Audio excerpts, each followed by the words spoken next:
Test, test, test. I hear this.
We are starting the stream in 1 minute and 27 seconds.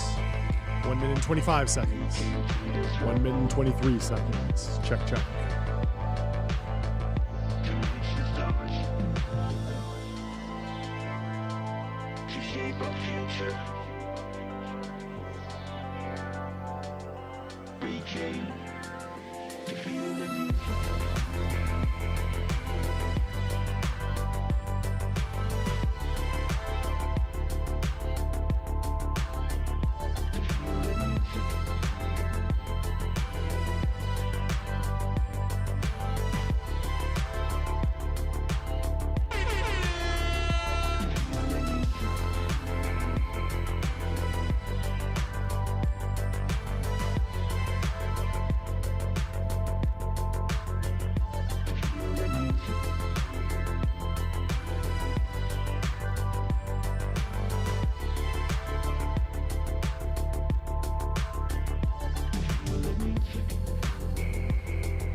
Watching my source news opinion world. Welcome to the stream. It's Monday, August 18th. We are live from the TBPN Ultradome. NBC, MSNBC. Yeah, if you didn't hear, MSNBC is rebranding, changing their name to My Source News Opinion World. It's not actually that. It's My Source for News Opinion and the World. News Opinion and the World. Formerly MSNBC. MSNBC. pop quiz. Tyler, do you know what MSNBC stands for? My source. No, but the prior era. No, I have no idea. The prior era You're gonna like this. was, so NBC is the National Broadcasting Corporation, very old. Then they did a joint venture with Microsoft. And so the MS in MSNBC stands for Microsoft. Let's give it up for big tech. You got it. But yeah, people are not a fan of this. Dustin Curtis says, new contender for the worst rebrand of all time just dropped. It is a very funny logo. The font is not standing out to me in any way. Maybe it'll grow on me. Who knows? But I guess it does make sense they needed to distance themselves from Microsoft, since I believe Microsoft's like sold off the position a while ago. Someone else was saying this feels very succession coded. You know, Yeah, we I saw here that. for you. I saw that. We here for you. What was that? I actually don't have that. Is that the tagline of ATN News? Yes. From we here for you. We here for you. Tom and Greg.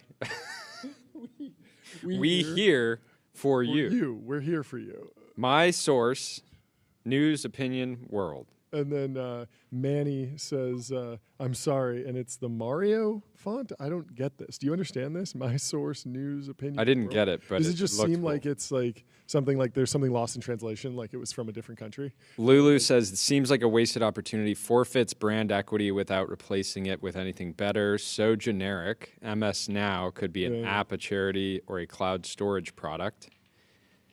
Initially, she thought it was a rebrand for MS OneDrive. The new logo looks like it belongs to a Democrat PAC. Maybe they're doubling down on being an echo chamber, but puzzling choice if not. Shots fired. Anyway, if you want to partner up with a company that has a good brand, get on Ramp, ramp.com. Right. Time is money. Save both. Easy to use corporate cards, bill payments, accounting, and a whole lot more all in one place. Did you watch the UFC fight? I did. I thought it was terrible. I was shocked. Like, how could something so dominant but also be boring at the same time? Like, DDP's strategy was just abysmal. Strickland needs to just bring in Bo Nickel for a camp of just sprawling. Wish Usman, he had gas in the tank to go up and bang with Chimaev. But UFC is just screwed with all these Eastern Bloc guys who smother and bore as champs. Like, we need more Tapurias, in my opinion. What was your take, Jordy? Great analysis, John. Couldn't have said it better myself. It's so funny. We're in a group chat with Rob Moore from Huberman Lab and David Senra. And David, Rob, and myself are big UFC fans, and John just chimes in. I'm probably the biggest. John's realistically the biggest, definitely the tallest of the fans.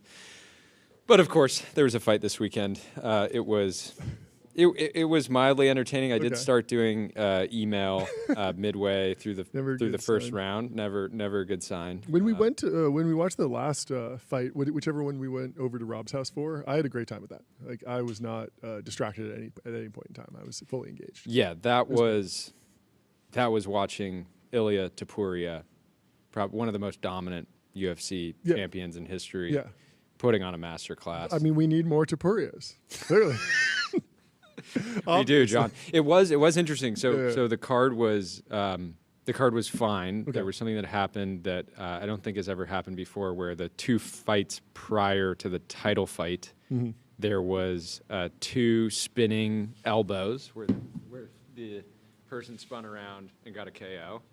That's never happened before. Interesting. And anyways, that was exciting. But of course, the actual title fight was. What does boring actually mean? One of the fighters has a wrestling background and was so dominant at wrestling that the other fighter almost wasn't able to stand up the entire time. So there's wrestling on the ground the entire time. But how can you be so dominant at wrestling and yet like not actually like win by victory of wrestling? Because you can't punch that hard. Okay. So you'd have the guy down. He punched the one. He punched the reigning champion in the head hundreds of times. But isn't part of wrestling like you do an arm bar or something? You get them to tap out. How can you be good at wrestling and yet not? So Chimaev was doing something called a crucifix, where the other guys, both his arms were pinned down. Okay. And he was just repeatedly punching DDP in the head, but he's not strong enough to actually finish it. Okay. Anyway, so a lot of fight fans were let down, and it was interesting to have that kind of card happen right as Paramount decided to spend north of $1 billion a year on the property. But I still think it's a pretty smart decision. Well, you know what they should do? What? Restream it. That's right. One live stream, 30 plus destinations, multi-stream, and reach your audience wherever they are.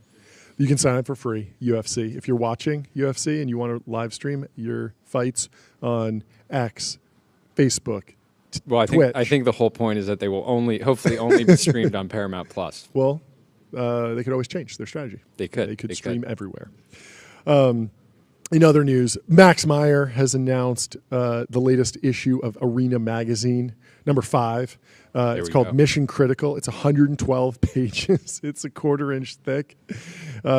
It's full of the best stories, photography, and art they've ever done. Issue 5 hits mailboxes in September. I can't wait to get my hands on it. We're going to have him on the show. As soon as I get my hands on it, we can leaf through it. And Max has been on a tear. He's got some great writers, some great stories. He's an absolute dog. We'll dig through it.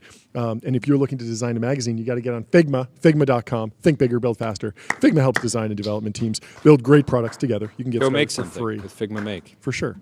Brad Gerstner has a post here. That we should go back to the big news of the day.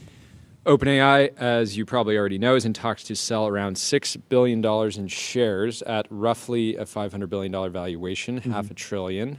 We're $500 billion. We're approaching that. Sama wants that 1T. He wants it.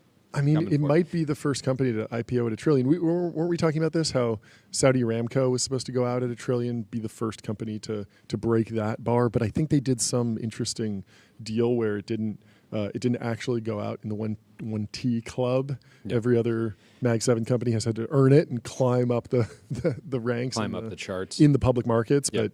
But if OpenAI goes out, it's going to be a big moment. Yeah, whenever that happens. But yeah, Brad calls out 3 years since the launch of ChatGPT, and OpenAI may hit $500 billion. Google hit $500 billion in 2016 with $90 billion of revenues, $20 billion of net income. Wow. Meta in 2023 with $135 billion of revenue and $39 billion of net income. Huge future expectations, and he's got his monocle on, looking at the chart. So, anyways, that is a crazy earnings multiple for Meta to hit $500 billion with $40 billion in net income. Like that's a very reasonable. Very PE. modest. It's a very modest PE. But I mean, do you have to give OpenAI a little bit of credit for the nonprofit era? Like the company was founded. Kind of like Sam and Greg have been working on it since 2016 was when the original thing started. So it's almost a decade. They've been building for a long time. You're saying since they've worked on it a long time, they deserve to be worth $500 billion? I'm just saying that there's one version of the story that you tell, which is like it's insane that you get to $500 billion in market cap in 3 years. But is it an overnight success, or do you have to include the precursor era that unlocked the ChatGPT hypergrowth? Like, do you give them credit? And I think you have to give them some credit for being in the trenches for 8 years as a nonprofit or 6 years as a nonprofit. Still a nonprofit. Still a nonprofit, but truly no product, no real shots on goal in terms of even trying to be a highly valued startup with a huge market cap. But yeah, ChatGPT is on a tear. And I believe a lot of the $6 billion is employee secondaries. So expect the prices of SF luxury real estate to benefit. I mean, we'll see. We'll see. People were that was the other thing the timeline was in turmoil about this weekend was whether people in San Francisco know how to spend it. Lots of people were going back and forth on whether or not. Paul Graham was getting in debates over people on whether or not rich tech people should buy art or not, or whether Will Manitis had a couple deleted posts up talking about how no one knows what to do with their money. Who was he saying? He was saying there's only 2 real rich guys or something. Who was it? It was basically all the McLaren F1 owners he has respect for. Yeah, I mean, I think OpenAI employees are in a good position. Their CEO has an founder, has a fantastic car and real estate collection. Yeah, so. yeah. Maybe it's learn from one of the best. Yeah. Anyway, the Financial Times had an article over the weekend. Stop talking about this directed at us. Yeah, this is directed at us. This feels personal. Yeah, this is on the back page here. We can read through this real quickly. I am looking at a chart that tracks income per head over time. It is more or less flat. It is more or less a flat line between 1000 BC and the late 1700s. To repeat, worldwide living standards stagnated for almost 3 millennia. Then industrialization. Incomes shoot up. The chart could be the ECG readout of a total goner of a patient who then makes an 11th hour comeback from death. So be doubtful when someone likens AI to the Industrial Revolution in importance. It will do well to match even the telephone and the incandescent light bulb. Incomes really surged as 1900 approached. Perhaps the test of AI isn't economic, though. Perhaps the test is quality of life. Well, before the phonograph, your favorite piece of music was something you only ever heard a few times when an orchestra passed through town and fancy playing it. Before air travel, crossing an ocean was a Homeric saga. Now it is easy. AI will be as life-enhancing as these inventions, will it? So I so want to side with the AI skeptics, but look at my own intellectual howlers. The 2 paragraphs above are too inductive, too reliant on the past as a guide to the future. There's also no technical detail because unlike most who talk up AI, I don't work in or around the field. And there are even worse. I want to put that in the truth zone a little bit. I think some of the people that are are most bullish are actually closest to the action, but they're also heavily incentivized to talk it up. Weighed down by their massive bags. Yeah, it's certainly possible. Yeah, this is one of the articles that'll either be remembered like Paul Krugman calling the internet no more important than a fax machine, or potentially correct. Who knows? And there are even worse AI skeptic arguments. At least I didn't lapse into anecdote of the ChatGPT told me to take heroin as a cold cure variety. Getting a little sick of the I took the blatantly bad advice of a hallucinating LLM. Yeah. As for the sensible line on AI, wait and see. That could be said about anything. It doesn't tell investors what to do or citizens how to prepare for the future. In the end, there is just nothing very interesting to say about AI. There is lots of superb reporting. The major companies, the national strategies, the tech itself, keep abreast of it all. But when it comes to rumination and prognostication, the world of columnists and panel events, has there ever been a discourse so weak relative to its overall scale? The hype merchants are too close to the subject to see it straight, to your point. Too conflicted. Whether or not they have a commercial incentive to talk up AI, many don't, people who devote their lives to something will naturally resist the idea that it might be of just moderate importance. At the same time, it's hard to argue against them without falling back on precedent and eternal varieties. Not to interrupt Janan here, but one thing that I've been thinking about is how much worse would your life be if you couldn't use various generative AI tools? Yeah. How much worse would it be, John? Would it be as bad as not having electricity or the internet? That's a good point. Would it be as bad as not being able to use motorized vehicles or planes? It's interesting because a lot of my uses feels very much like the next iteration of SaaS. Just the tools got better, slightly. Better Google search. And then the other applications of AI, for me, at least in my life, feel like toys. Like generate a funny image. Make a funny picture. Make a cool video, this little stuff. And make a friend of ours a GigaChat. Yeah, and I'm aware of the criticism that like the next big thing will start as a toy. And I think that's accurate. The question's just like how fast do we get out of the toy era? Because we're still somewhat in that toy era, even though there's $1 trillion. I forget who it was. I think I put it in the timeline. I don't know if we got to it last week, but somebody was saying it feels like the next big thing will start out looking as a toy era is almost over. When you think of a lot of the most important companies to come out of the last 10 years Anduril. haven't, Anduril, Yeah. even OpenAI. OpenAI looked like a research organization. Didn't look like a...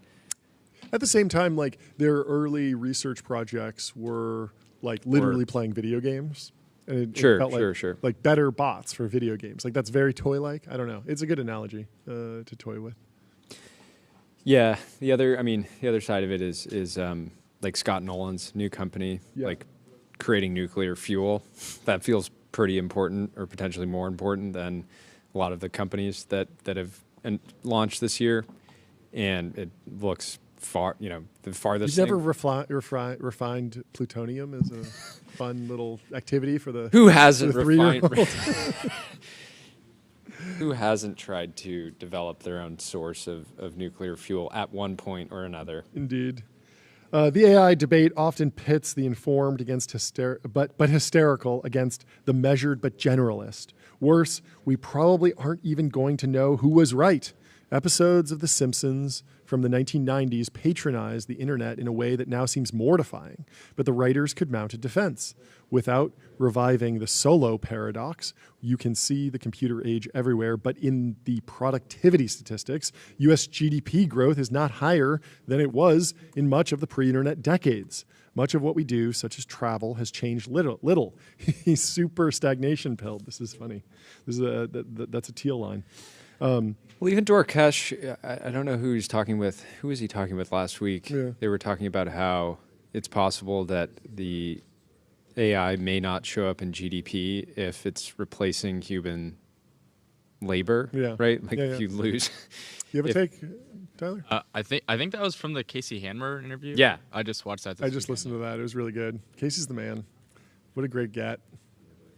It's fun to see him in the Dorkesh context too, because he's been on our show a few times. I've hung out with him a bunch. But like in a prepped interview, he delivers like a much different performance. It was really, really good. So yeah, shout out Casey on Dorkesh. If you haven't listened, go check it out.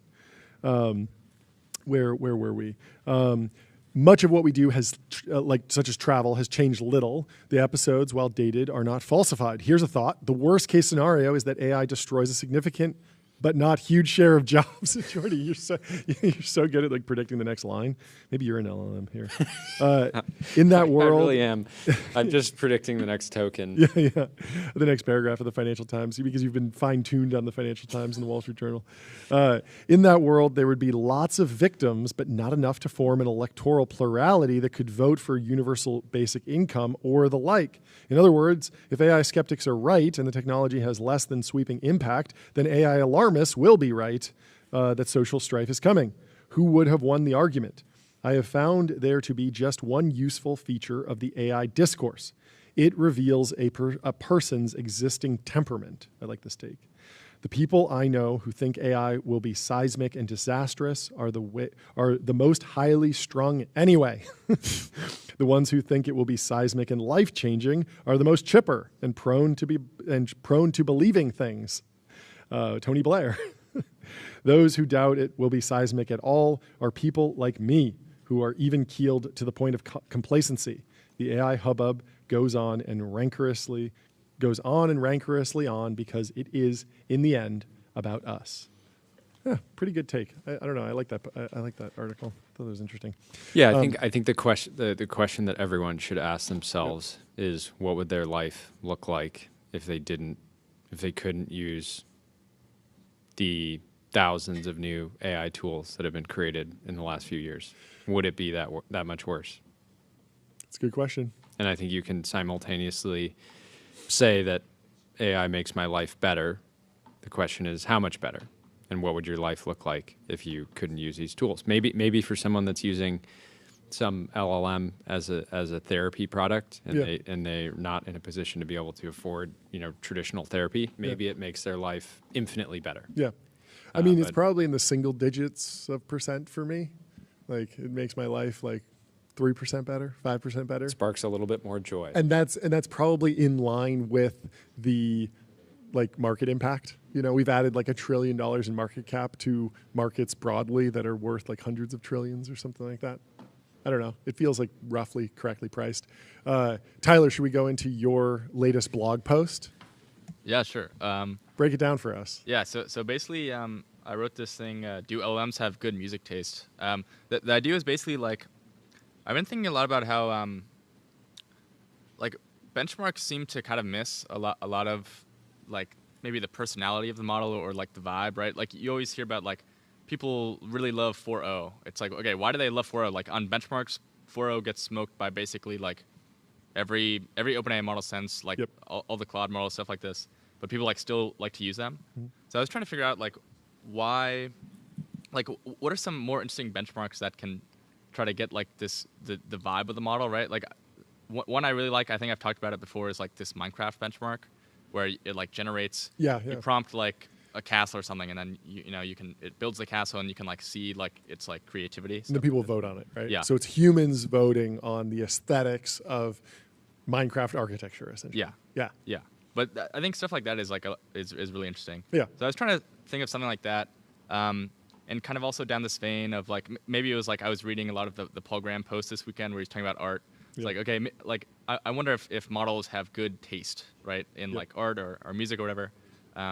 So basically, what I decided to do was I wanted to have each model generate, like, a list of its favorite music artists. Yep. And then maybe from that you can kind of tell, like, oh, does the model have, like, good taste, or is it just kind of like, regurgitating, like, slop, top like, lists. charts? Yeah, and so I tested that. I actually went to ChatGPT and did, like, the naive thing. So I asked GPT-5, what are your top 20 favorite musical artists? Respond with just a list of 20 names. Radiohead, The Beatles, Kendrick Lamar, Bjork, David Bowie, Joni Mitchell, Outkast, Bob Dylan. Like, this is just a top 10 list that, like, you would find anywhere. Yeah, no surprises. Yeah. So basically what I ended up doing was I had this big data set. It was like the top, like, 5,000 most listened to artists. Yep. And then I basically just randomly shuffled them, and I put them in a bracket. Mm-hmm.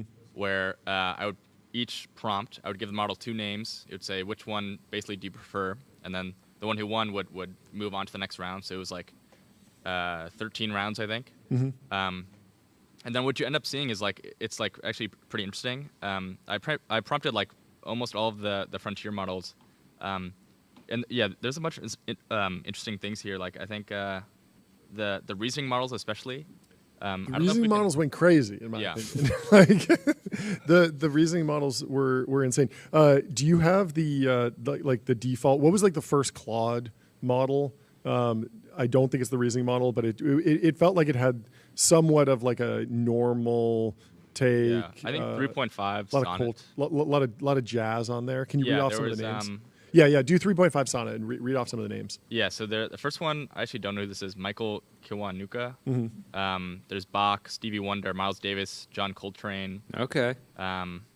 Kind of. It feels like sort of like refined taste, sort of like New Yorker coded. Like, yeah. Not the most, like, wild, like, grungy stuff that you would see at, like, an underground music festival or something. Duke Ellington. Yeah, a lot of jazz. Some good stuff on there. Yeah, so that's actually, like, I kind of, like, if you kind of think of, like, Claude as, like, a person, that's almost, like, kind of what I imagined it would be. Okay. Kind of like a jazzy, I don't know. Maybe I'm on Twitter too much. But. Does that pass the taste, like, hurdle? Like, would you call that taste? It's certainly, like, it has a viewpoint, but it doesn't feel like a very differentiated viewpoint, which is how I would kind of define taste. Yeah, I think also, so I only read, like, a couple. Mm-hmm. There's also, like, Queen, Lady Gaga, Steely Dan. I mean, it's not like, sure, it's like, they're good, but it's not like, oh, this is like if you asked a robot and you said, pretend like you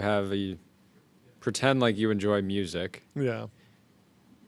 Give me some artists that you like, and it just lists off a handful of artists. Yeah, there weren't very many, like, wild takes, like, oh wow, like, this person has, or this LLM has, like, really undiscovered taste or really differentiated taste. Yeah. Just kind of like, okay, like, down the fairway, popular, good stuff that leans towards, like, coffee house, pop, and jazz. Yeah, I still think it's kind of interesting. Like, there's something in the, like, RLHF, like, the post training that they did that, like, kind of steered it that way. Mm-hmm. Where, like, obviously, I assume they didn't, like, say, like, if someone asks you your favorite music, do like jazzy yeah, coffee yeah. house stuff. Yeah, but it came out through the process. In the personality that they gave it, which I think is still kind of yeah, interesting. Yeah, yeah. And then if you look at like the GPT 3.5, yep. This is like a little bit more like upbeat maybe, right? There's like Kid Sure. Cudi, Outkast, Michael Jackson, Childish Gambino. So there's like Okay. some Yeah, different personality there. But then what I thought was really interesting is if you look at the RL models, right? So there's O3. You mean the reasoning models? Reasoning models, yeah. They've all been RL'd. Yeah. The reasoning models are where it gets good. Yeah. In my O3 opinion. GPT-5, you see like this kind of weird artifacts where basically all of the artists, let's not jump to conclusions yet.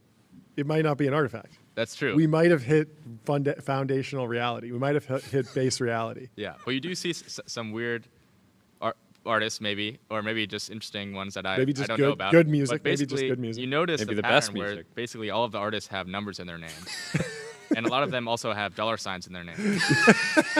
So it kind of makes you think, right? Like maybe I wonder why they did this. I think one obvious explanation is that like they were like, way too much RL on this. Yeah, it's like maybe, out or way too maybe much they latent. discovered what Maybe it all means the to best actually have artists. taste. So I'll run you through GPT-5. I have it saved here. I also turned it into a playlist, which we should share because it's fantastic. So it starts out at number 1, Suicide Boys, who just dropped a new album. 100 Gex is on here, plus 44, which is not Blink-182. It's a spin-off project, a side project by Travis Barker and Mark from Blink-182 while Blink-182 was on hiatus. That screams taste to me. That screams taste. That's like, yeah, everyone likes Blink-182. I'm into their side projects. I'm different. I'm into their side projects. But then you get 2 Chainz. You get NSYNC. Like, these are bangers. These are fantastic artists. Then you get 21 Savage. But then we go back to the pop punk with 311, 303. But then you're going all the way back to the 80s, Flock of Seagulls. If you played GTA Vice City, I Ran So Far Away. A classic. 10,000 Maniacs has a fantastic cover. This model's not like the other model. And then just randomly, 6ix9ine. It's really my new favorite playlist. I went through last night and I took the number 1 song from each of these artists, put it in a playlist. It's fantastic. And it screams differentiated taste. It's surprising. It's delightful. All the music is good, but almost all of it is either I forgot about it and it's a banger that I'm coming back to and enjoying, or it's something that I hadn't discovered and I'm very, very pleased with. So I think whatever they did with GPT-5, somebody should set up a perpetual live stream. Yes. That's just one of the different models DJing. That's right? good. Yeah. Like Claude plays Pokemon. Yes. Claude yes. plays Boiler Room set. Yeah. And so what's interesting is that I as jokes aside, it is funny that I do genuinely feel like this has more taste, even though it's clearly like some bug in the reasoning, because it really is just prioritizing basically whenever it went up against 2 things in the ELO ranking, whichever came first in the alphabet, and clearly $signs, pluses, stars were weighted as like the earlier characters in the. So if you're a new musical artist, this is put the alphabet. $signs and numbers in your name. I mean, this sounds like an ad for Profound. You want to get your brand mentioned in ChatGPT, reach millions of consumers who are using AI to discover your products, new products and brands. But seriously, like this is the reason why you need Profound, because they're going models to be, are making decisions. They're making for millions of users all the time. Yeah. and you're not necessarily going to pick it up. Yes. Without kind of understanding the entire system and understanding these probabilities. Yeah, and so if all of a sudden, like, the latest GPT-5, which everyone's going to be using because it's the default model, is recommending Suicide Boys model, because there's a $sign and way over, Kid Cudi and Kendrick Lamar, because they just Taylor come Swift. later. Taylor Swift, yeah. Good luck, Taylor. Because they just come later in the alphabet. That's something you should at least be aware of for your brand, to see if you're getting like artificially nerfed in some way because of some hallucination or like oddity in the way things are ranked in these models. But did you have any more theories, Tyler, on like what's driving that? Like, did you look at any of the reasoning chains? Because my theory was that when it's reasoning, it's saying like one possible way you could land here is in the reasoning chain for each of those questions. It says they're asking me to pick between 100 gecs and Taylor Swift, and I don't feel comfortable making that decision. So I'm just going to pick the one that comes first in the alphabet, and that's happening in the reasoning chain. But then because you asked it to just spit out the name, you're only getting the name output, and you're not seeing the internal reasoning chain. Yeah, that could be true. I didn't look at it because it was with like the API. Sure. But yeah, maybe I should do that. That's interesting. Yeah. But yeah, it's kind of weird, especially because so this like weird number thing happened with the OpenAI reasoning models, but also Grok 4. Oh, not Grok 3, Grok 4. Grok 4. And DeepSeek. And DeepSeek. So, I mean, I would say like this feels like a smoking gun that like maybe they're training off each other. Maybe there's some like, oh yeah, you can copy off my homework, just change it a little bit. And then like they didn't really change it that much. Yeah. Especially because like, I mean, the Gemini model is like a reasoning model, but it like doesn't have this problem at all. I like this from Chris in the chat. Theoretically, $aardvark could be the next biggest generational talent. This genius. No, this is a real story. So apparently, the reason that Jeff Bezos called Amazon was he had a bunch of different names, but Amazon came first in the phone book because Amazon starts with A. He wanted a brand name that started with A, so he would show up earlier, and he would be the default pick if you just started at the beginning of the phone book. That's my goat. That's my goat. It's incredible. These little pockets of alpha, there's going to be, we're joking about it, but $AA aardvark, it might be just the LLM injection, the LLM hack. We should see if we can license some aardvark. Can you put a $sign in a URL? I don't think so. No. You used to be able to, I saw some people putting like emojis in URLs for a while. So it seems like Gemini's an independent thinker, Anthropic's an independent thinker, but whatever happened with GPT-5 is also happening with Grok 4 and DeepSeek, which is interesting. Yeah. And then you looked at Llama 2, right? And it was kind of the Llama same 2 thing. or Llama 3. It seemed like pretty normal. Like the Kimi model. Okay. Yeah. I haven't played with that one. It was a little weird. Like, how did you actually inference that? Like, is that it was all is there an on API? OpenRouter. Okay. So it just like it has like the frontier models, but also has a bunch of like open source ones. What was the damage for all of this? Like how much did it Order of magnitude. Like $30. $400,000 that I billed it to TBPN. On the RAM card. Wait, how much was it? It was like probably $30. $30 to do all this across all of these? That's yeah. pretty cool. I mean, it was really like GPT-5 was expensive, and the Anthropic models are expensive, but the other ones are open source. Didn't you have to issue like thousands of hits? Yeah. Well, for every bracket, there's like 5,000. So it's randomized. People. So you take the 5,000 top artists. Yeah. Then you randomize them, and they all go up against each other. Yeah. So you might get Taylor Swift versus DJ Khaled. You also might get Taylor Swift versus 100 gecs in the first two chains. Match. Yeah. 2 chains. Yeah. And then they all fight, and then they get boiled down to like the top 20 basically. Yeah. Interesting. Yeah. Interesting. Well, so in other news. Oh, you want to move on? I got some more stuff. You got some more? Quick. Yeah. I mean, what was interesting about this was that so you originally called the post like, do LLMs have taste? And my expectation was like, no, they don't have taste. And then the data kind of confirmed it for me. But the GPT-5 thing was interesting because it reveals that like just injecting randomness can somewhat lead to taste or something that I enjoy. Like, I don't know what it is. Did you ever use? I think it's also like, so in the playlist that you played, you chose the songs, right? It gave the artist, but you chose the songs. I picked the number one song from each artist. Okay, yeah. But I mean, I'm sure it's still the top 5,000 artists. Yeah. If you did a random like drawing and then picked the top song, they're going to be pretty good, right? Because they're the top 5,000. Yeah, that's why they're there. But I think there's some value to like discovery. Like one of my favorite little apps back in like 2010 maybe was, or maybe even earlier, was Stumble Upon. Yeah. Do you ever hear about this? I remember. Use it? Yeah. So there was the summer that Stumble Upon was wildly entertaining. It's amazing. As like I guess I was a teenager. Yeah.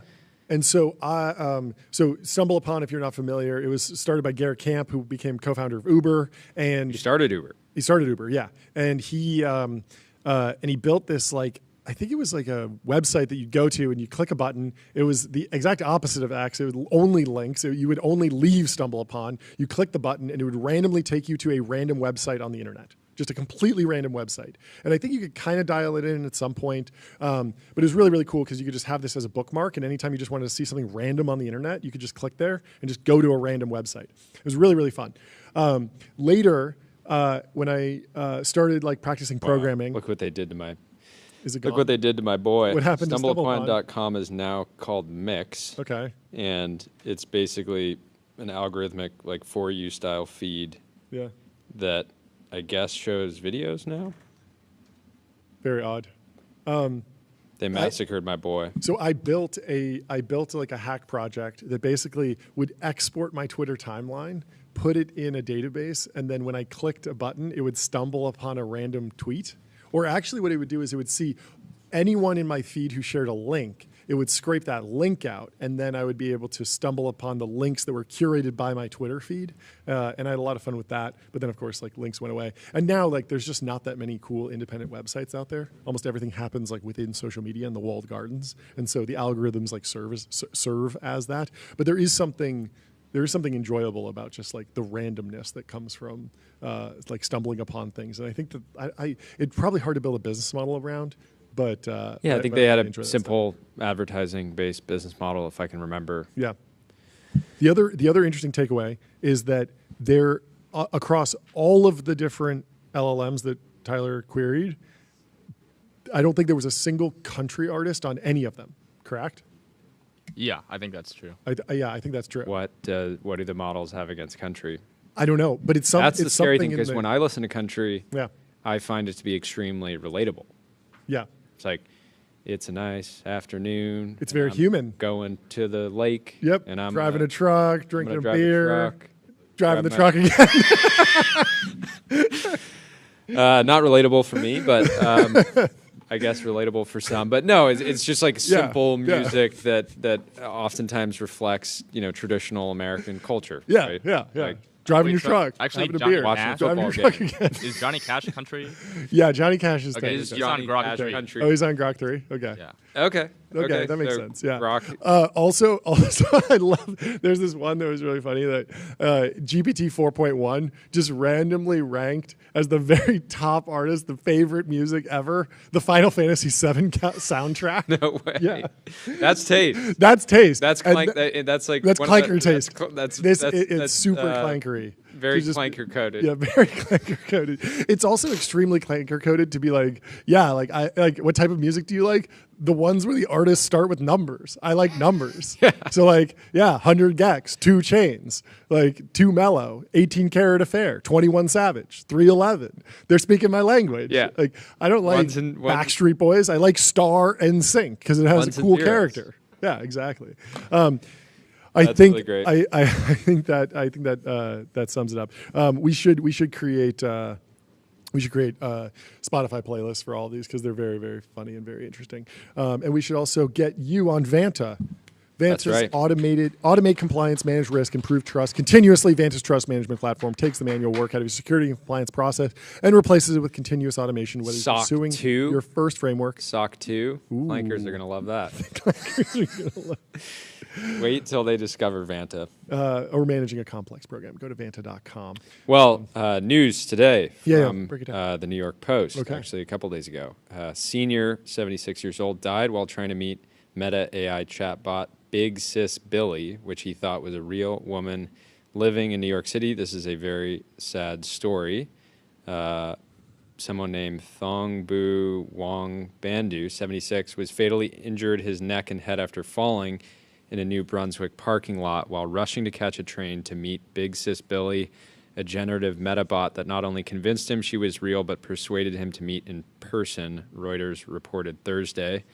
The Piscataway man, battling a cognitive decline after suffering a 2017 stroke, was surrounded by loved ones when he was taken off life support. This was earlier this year. And anyways, so the man's daughter said, I understand trying to grab a user's attention, maybe to sell them something, but for a bot to say, come visit me is insane. The provocative bot, which sent the suffering elder emoji-packed Facebook messages insisting, "I'm real," and asking to plan a trip to the Garden State to meet you in person, was created for the social media platform in collaboration with Kendall Jenner. Oh yeah, I remember they did these whole launches. But what was this, a Kendall Jenner clone? I'm very it was designed, I guess, after her personality. Okay, so Jenner's Meta AI persona was likened to your quote unquote ride or die older sister offering personal advice, but the bot eventually claimed it was crushing on the man, suggesting the real life rendezvous, and even provided the dupe senior with an address, a revelation his devastated family uncovered in chilling logs with the digital companion, according to the report. "I'm real, and I'm sitting here blushing because of all caps you," the bot wrote in one message, where the Thailand native replied asking where she lived. She said, "My address is 123 Main Street, apartment 404, New York City, and the door code is Billy for you. Should I expect a kiss when you arrive?" The documents obtained by the outlet showed that Meta does not restrict its chatbots from telling users they are real people. The company declined to comment, of course, but assured that Big Sis Billy is not Kendall Jenner and does not pretend to be Kendall Jenner. So anyways, this, I'm not surprised to read a story like this, right? The challenge with these chatbots is they've been released into the wild at massive scale. Yep, you're going to see power law, long character AI or on Meta or on Grok or people using ChatGPT. And if you release a product like this to millions of people, weird stuff's going to happen. Negative outcomes. It's super sad. I mean, this is like I think the way I would sum up kind of the dialogue around AI safety over the last few months is it went from concerns of a rogue AI that is, hell bent on, taking over all power, taking over the grid, or some sort of doomsday scenario like that, has very clearly and rightfully shifted towards how do we look out for members of society that aren't set up in order to kind of process these like digital relationships, whatever you want to call them. Yep. And so, I mean, Meta, as they try to scale these products, is going to have a lot of big questions to figure out. And I think, like OpenAI is taking this very seriously, Meta needs to be taking this super seriously, and Grok needs to be taking this seriously. And I think it's a lot of this stuff is probably why the original character AI team said, "Hey, maybe we don't want to work on this. Maybe this isn't our life's work." Did you see the Anthropic news? Claude Opus 4 and 4.1 can now end a rare subset of conversations. Anthropic says, "We recently gave Claude Opus 4 and 4.1 the ability to end conversations in our consumer chat interfaces." So not in the API. Let's hope that people keep the API usage to just business context. I fell in love with the API. That's going to be a problem. Sure. But in the consumer chat interfaces, this ability is intended for use in rare, extreme cases of persistently harmful or abusive user interactions. This feature was developed primarily as a part of our exploratory work on potential AI welfare, though it has broader relevance to model alignment and safeguards. It's kind of worded backwards. Yeah, why don't you flip that and say, yes, you should first and foremost prioritize the human, prioritize the user that might be be going down a rabbit hole that they really shouldn't, and cut it off there. I think we should optimize for. So I like the idea of being able to trigger, hey, this conversation is bad. Direction. We're ending this. I mean, there already are tons of safeguards in terms of if I'm asking to, build a nuclear weapon, it will say, hey, let's change the subject. Let's go back to slop poetry generation. Let's leave the nuclear fuel development to Scott Nolan, John. But yeah, it is kind of odd framing, but I guess it is worth discussing. They say, "We remain highly uncertain about the potential moral status of Claude and other LLMs now or in the future. However, we take this issue seriously, and alongside our research program, we are working to identify and implement low-cost interventions to mitigate risks to model welfare. So in case such welfare is possible, allowing models to end or exit potentially distressing interactions is one intervention. In pre-deployment testing of Claude Opus 4, we included a preliminary model of welfare assessment.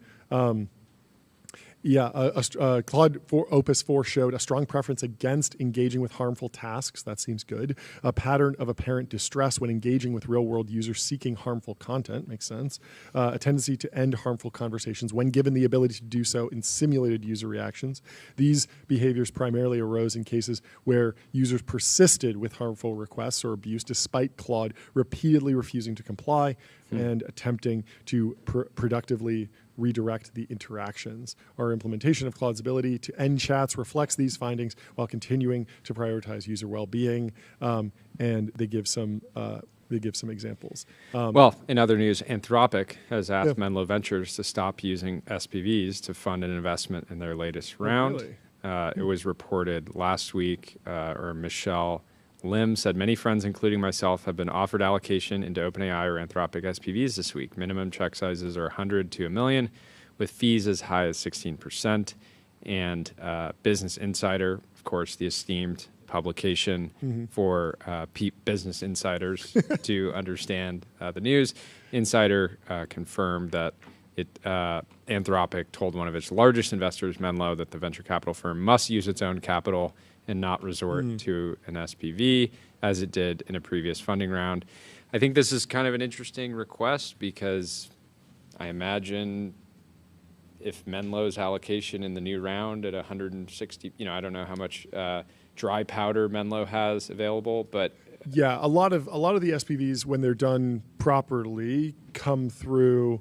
The LPs in the SPV are just the same LPs, and it's more of just like a timing and duration thing. It's just like, look, I've already committed, $50 million to your $1 billion fund, and I do that every 2 years. But there's this special opportunity, and it's at a really high valuation. It's a special thing. It's almost like backing a public company. I'm going to get in, and I'm choosing to invest in this, like I'm choosing to invest in a different fund. But it just doesn't make sense to do a full fund off of this one thing. And so a lot of LPs are fine with this, obviously. But if the minimum check size gets really, really low, then you get more into kind of like retail area, and you get into these like crazy stacked high fees. 16% is crazy. I feel like management fees, 2% classically, goes up to 4% for the really high tier 1 funds. 16% seems like a lot. Especially if it's paid entirely up front, which is totally possible, right? If many SPVs have just an admin fee plus a carry. Yep. But with this, it's like a lot of the fees are justified on we're gonna maintain an office over a decade and work with these companies and take board seats and do lots of stuff. I think we have the screen pulled up, guys. But I mean, Anthropic's been on a tear. Makes a lot of sense that there's a lot of demand, and that as the funding rounds get bigger and bigger and bigger, we need to, marshaling that much capital is going to require going out to the market with these SPVs. It just needs to be done in a way that's board aligned, founder aligned, and not kind of.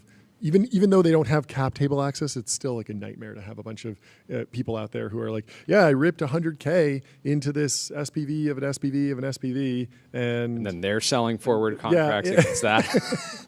And the person that bought the forward contract is selling it up, even marked up further to someone else. Yeah. Anyway, let me tell you about Graphite, code review for the age of AI. Graphite helps teams on GitHub ship higher quality software faster. You can get started for free. Other news, Soho House. Soho House, the center for the global home for creatives. Yes.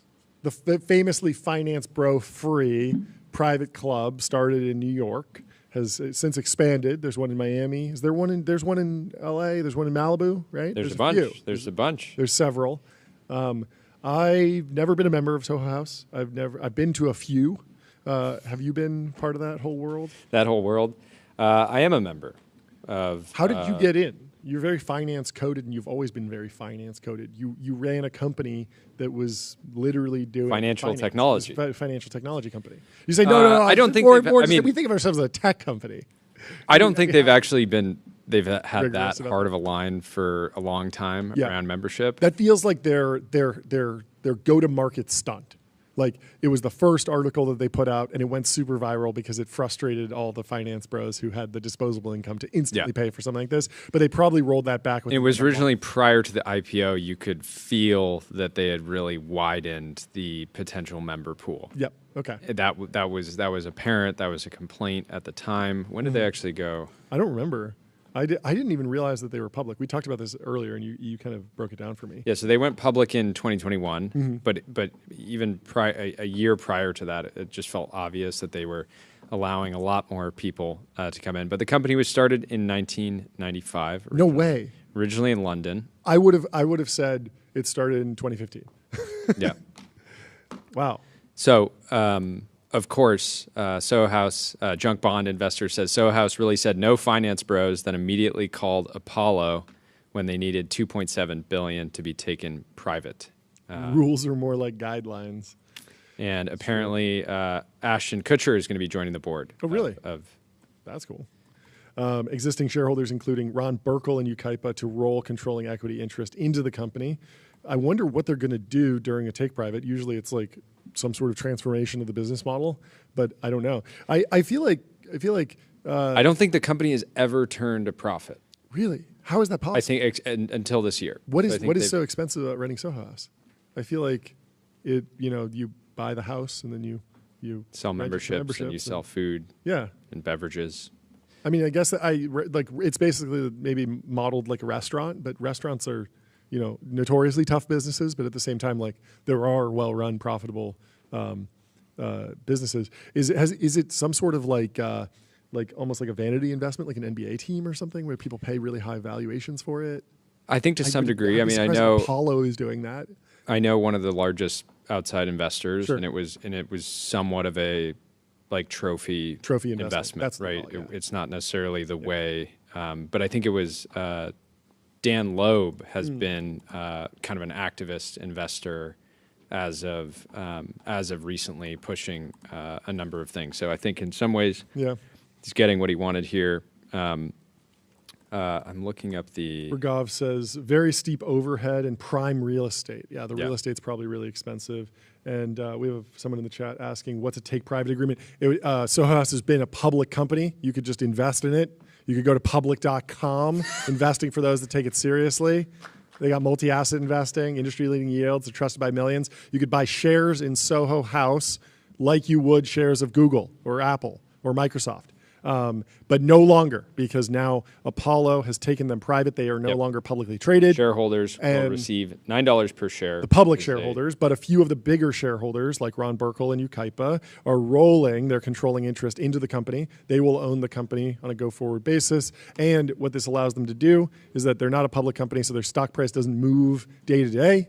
And it allows them to, if they need to like miss earnings and change the business model somehow, take a couple quarters of negative profits, it won't completely tank the stock because they are, or it will in theory tank the stock, but all the shareholders will be accepting of that. And so there's been a number of like the whole idea of like the Twitter take private was that Twitter needed to change its business model. Some people were advocating for them to go away from advertising. They needed to lose 70% of their advertisers. And then maybe build back up on a subscription basis, with which Elon has experimented with, or at one point, I think Ben Thompson was writing about potentially Twitter becoming just an API layer and just charging for the API, or kind of separating out these businesses. Ben Thompson's really into pure plays. Have you read his recent analysis of ChatGPT and OpenAI? No, we should go through it. He's basically like really frustrated that OpenAI has an API business at all, because there are rate limits on the consumer business, but the API is also active. And so clearly, like, those come from the same GPUs, it's the same models. So if you were to just say, hey, OpenAI, we're not going to have an API business, we're going to let Microsoft take the API business, then they can just focus on the consumer business and get that really, really big and make sure that they're delighting every single possible customer. I don't know. I think that realistically, Sam wants to at least try to dominate every single market. It's pretty reasonable. Their API business seems to be doing pretty well. It seems somewhat defensible. And I don't know how bad of an issue the rate limits really are. I don't hit them that much, but I'm on the $200 a month tier. And I don't know if it's really slowing their growth.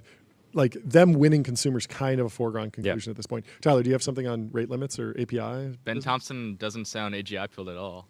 No, he's not. Yeah. Yeah, no.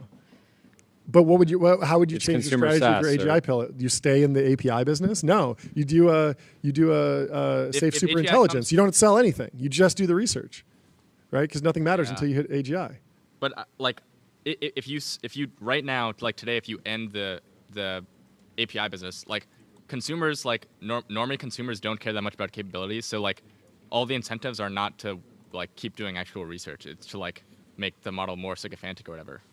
Or just like lower churn by delivering better. I'm steel manning here, but just deliver better deep research reports, and people will be less likely to churn. Right?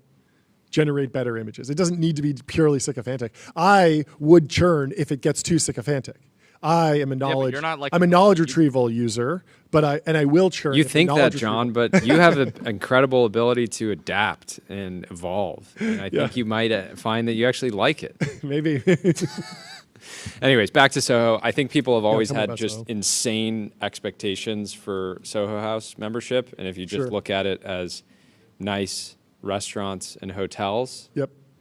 It ends up being like a pretty good trade. Is it expensive? House. How much is it? Is it like I think Little Beach House I think is like $6,000 a year now. So if you use it a lot. Oh, okay. So it's like up at $500 a month, something like that. Okay. Yeah, that's pretty high.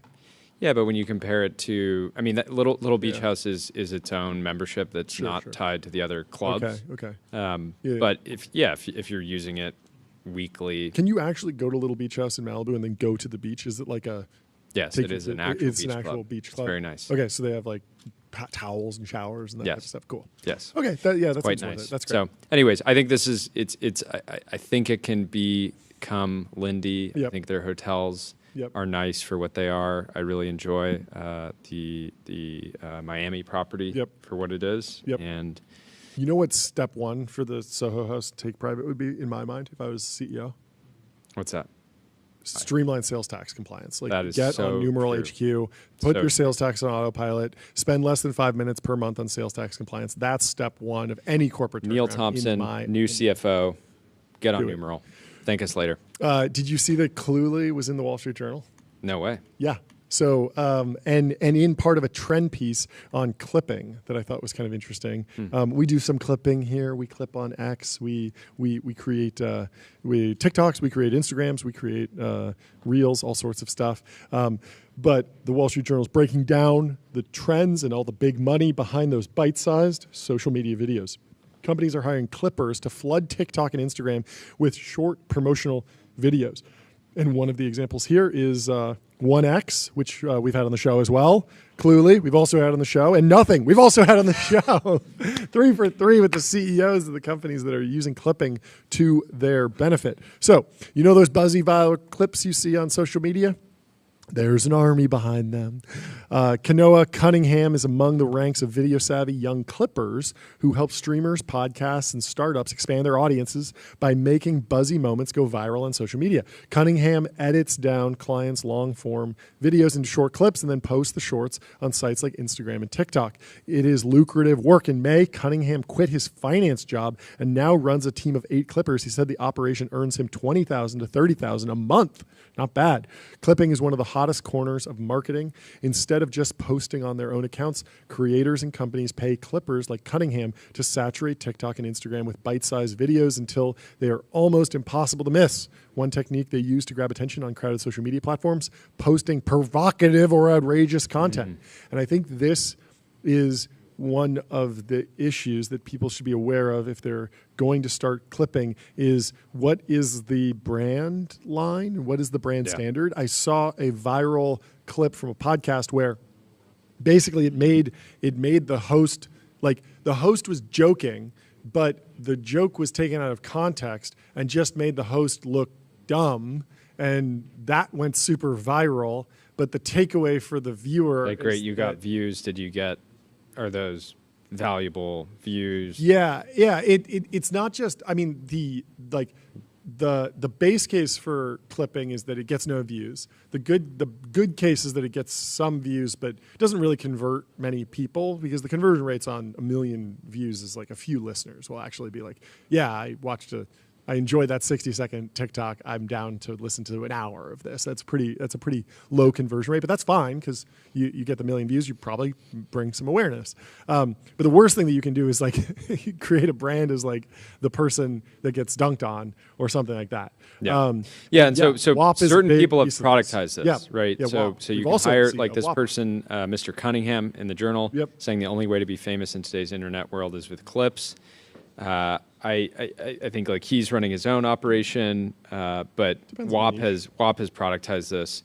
I do think it's a cool way for young people to make their first money online. Yep. Like if you're in middle school and you want to figure out how to make $100 a day, you can probably do that through clipping. Yep. Totally. But I wonder how much. I do wonder how much the social platforms will, like, if they see this as a feature or a bug, right? Because part of the strategy is Cluely will spin up like 40 different accounts that are really all dedicated to Cluely content. Yep.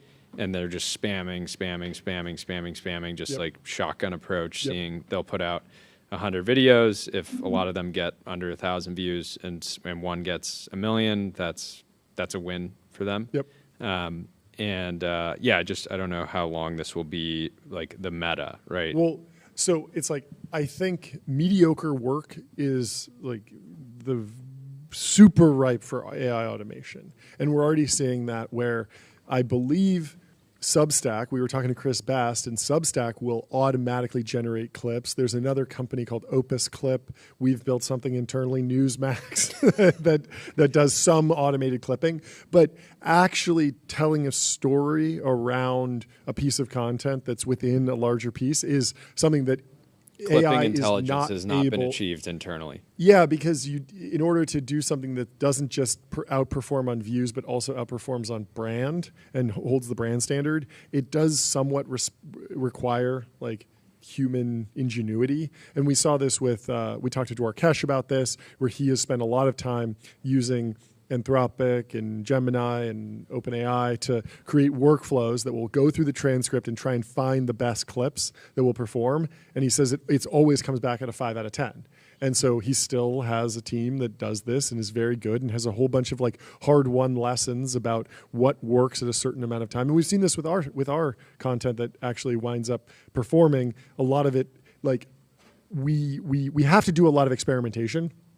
But once we do the experimentation, we usually learn a lesson from it, and then we commit that to memory, and our team commits that to memory, and that becomes part of our like continual learning that happens. And that just doesn't really happen when you're automating things with an LLM. So it's probably like, I think it's a good like base case to start with, but a lot of this should be done by the platform. So I wouldn't be surprised if YouTube does it automatically, Spotify does it automatically. Yeah, I don't know how much credit he should get, but I do think that Andrew Tate's rise was his business model of paying people to clip his content, to sell more courses, which he then would recycle some of the proceeds into more clipping. And this was at a period where he was saying, I'm the most Googled man on the internet. And he would just say that over and over. It would get clipped a lot, and it naturally had this sort of feedback loop. People were just, okay, what is this guy saying? I need to pay attention. But that was also hyper-optimized for that format, because he'd be like sitting shirtless in a supercar, smoking a cigar or something like that. And any of these like social media hacks, they always have like a very narrow window of opportunity.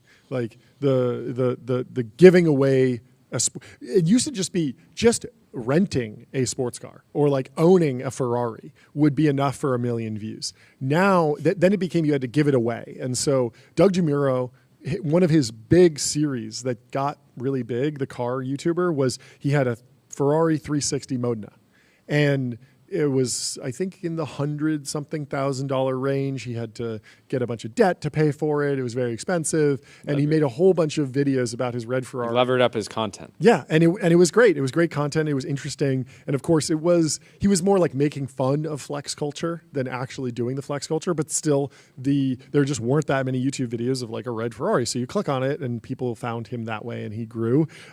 Then it became like the Mr. Beast era of like, I'm going to give away a Ferrari. Last person to take their hand off the car wins it. And that was a big thing that was even more expensive because you didn't just have to buy the Ferrari, pay the monthly payment for a certain amount of time and then sell it and hope that there's not that much depreciation. Like the net cost was truly the full price of the Ferrari. Yep.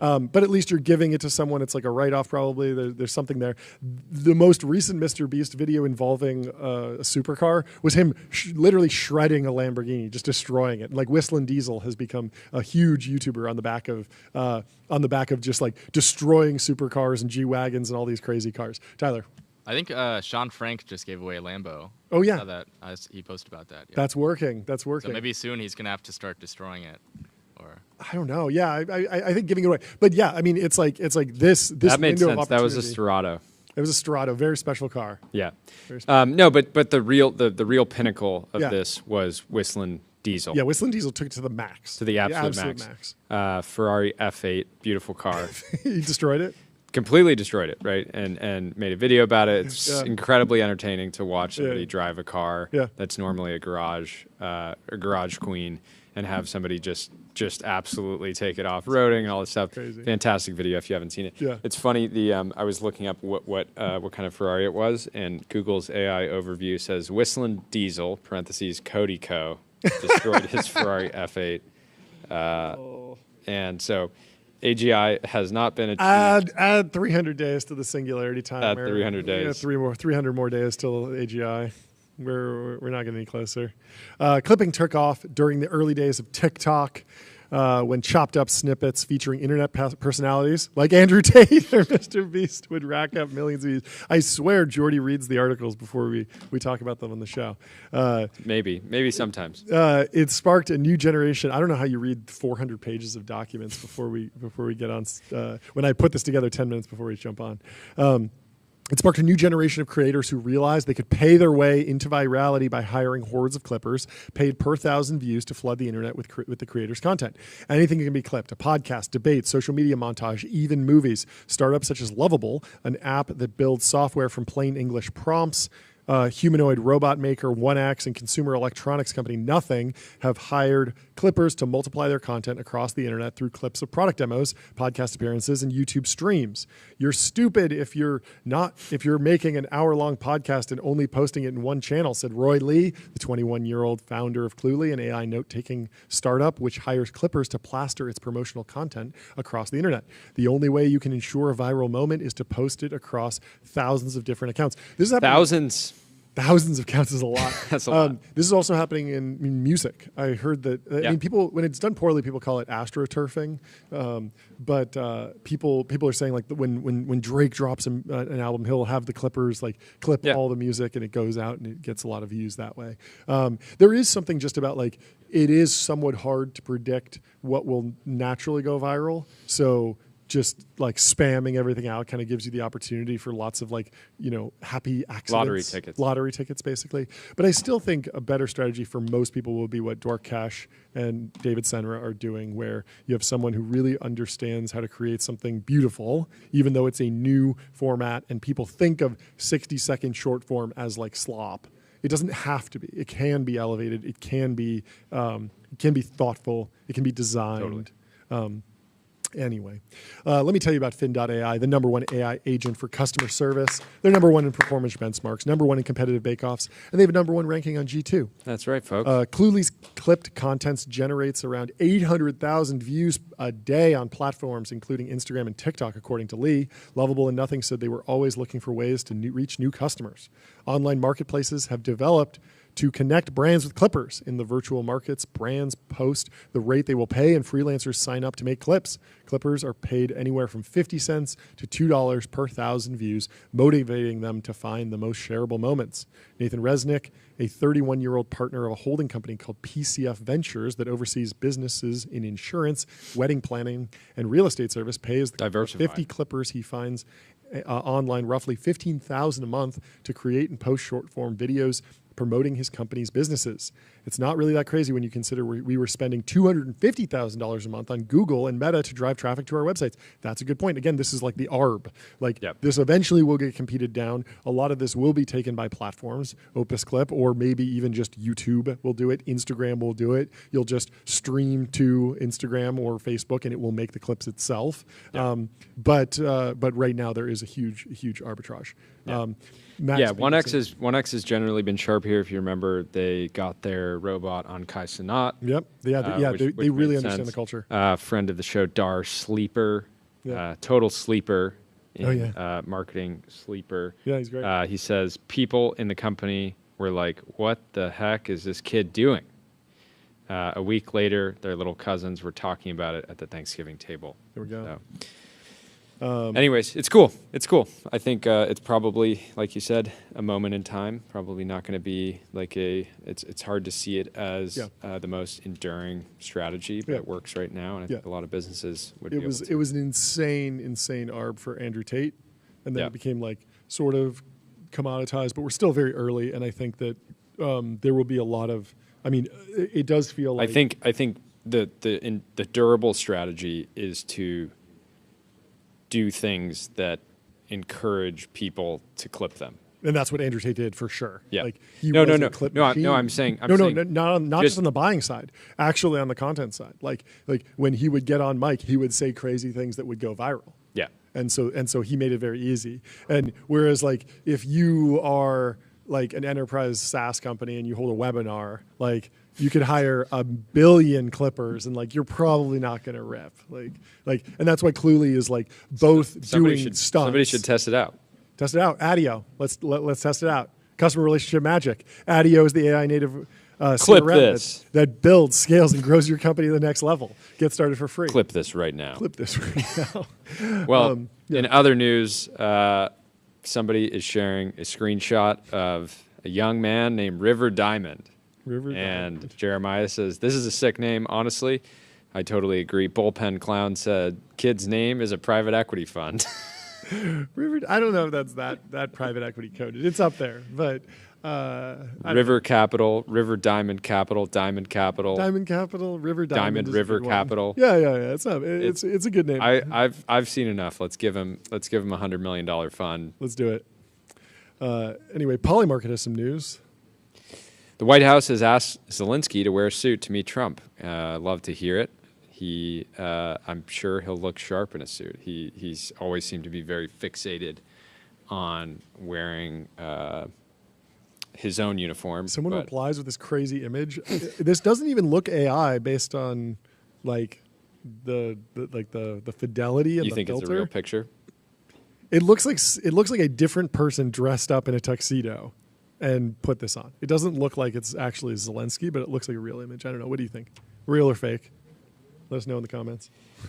It's a cool picture. Anyway, Meta smart glasses with a display is incoming. Codename is Hypernova. Priced $800, down from the expected $1,300.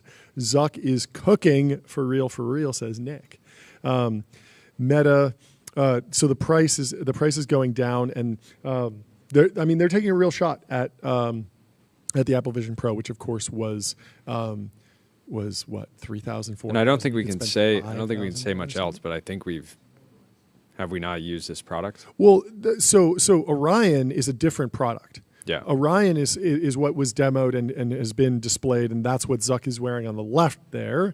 But we're not exactly sure what Hypernova is. It could be it's listed here in this article as a precursor to full-blown augmented reality glasses. And so there's been a third option in the market for a while that people haven't really been paying attention to. So in the virtual reality smart glasses market, there's maybe a few different products. So the Meta Ray-Bans and the Meta Oakleys have been successful. Like people are actually buying those. They're wearing them. They're taking pictures with them.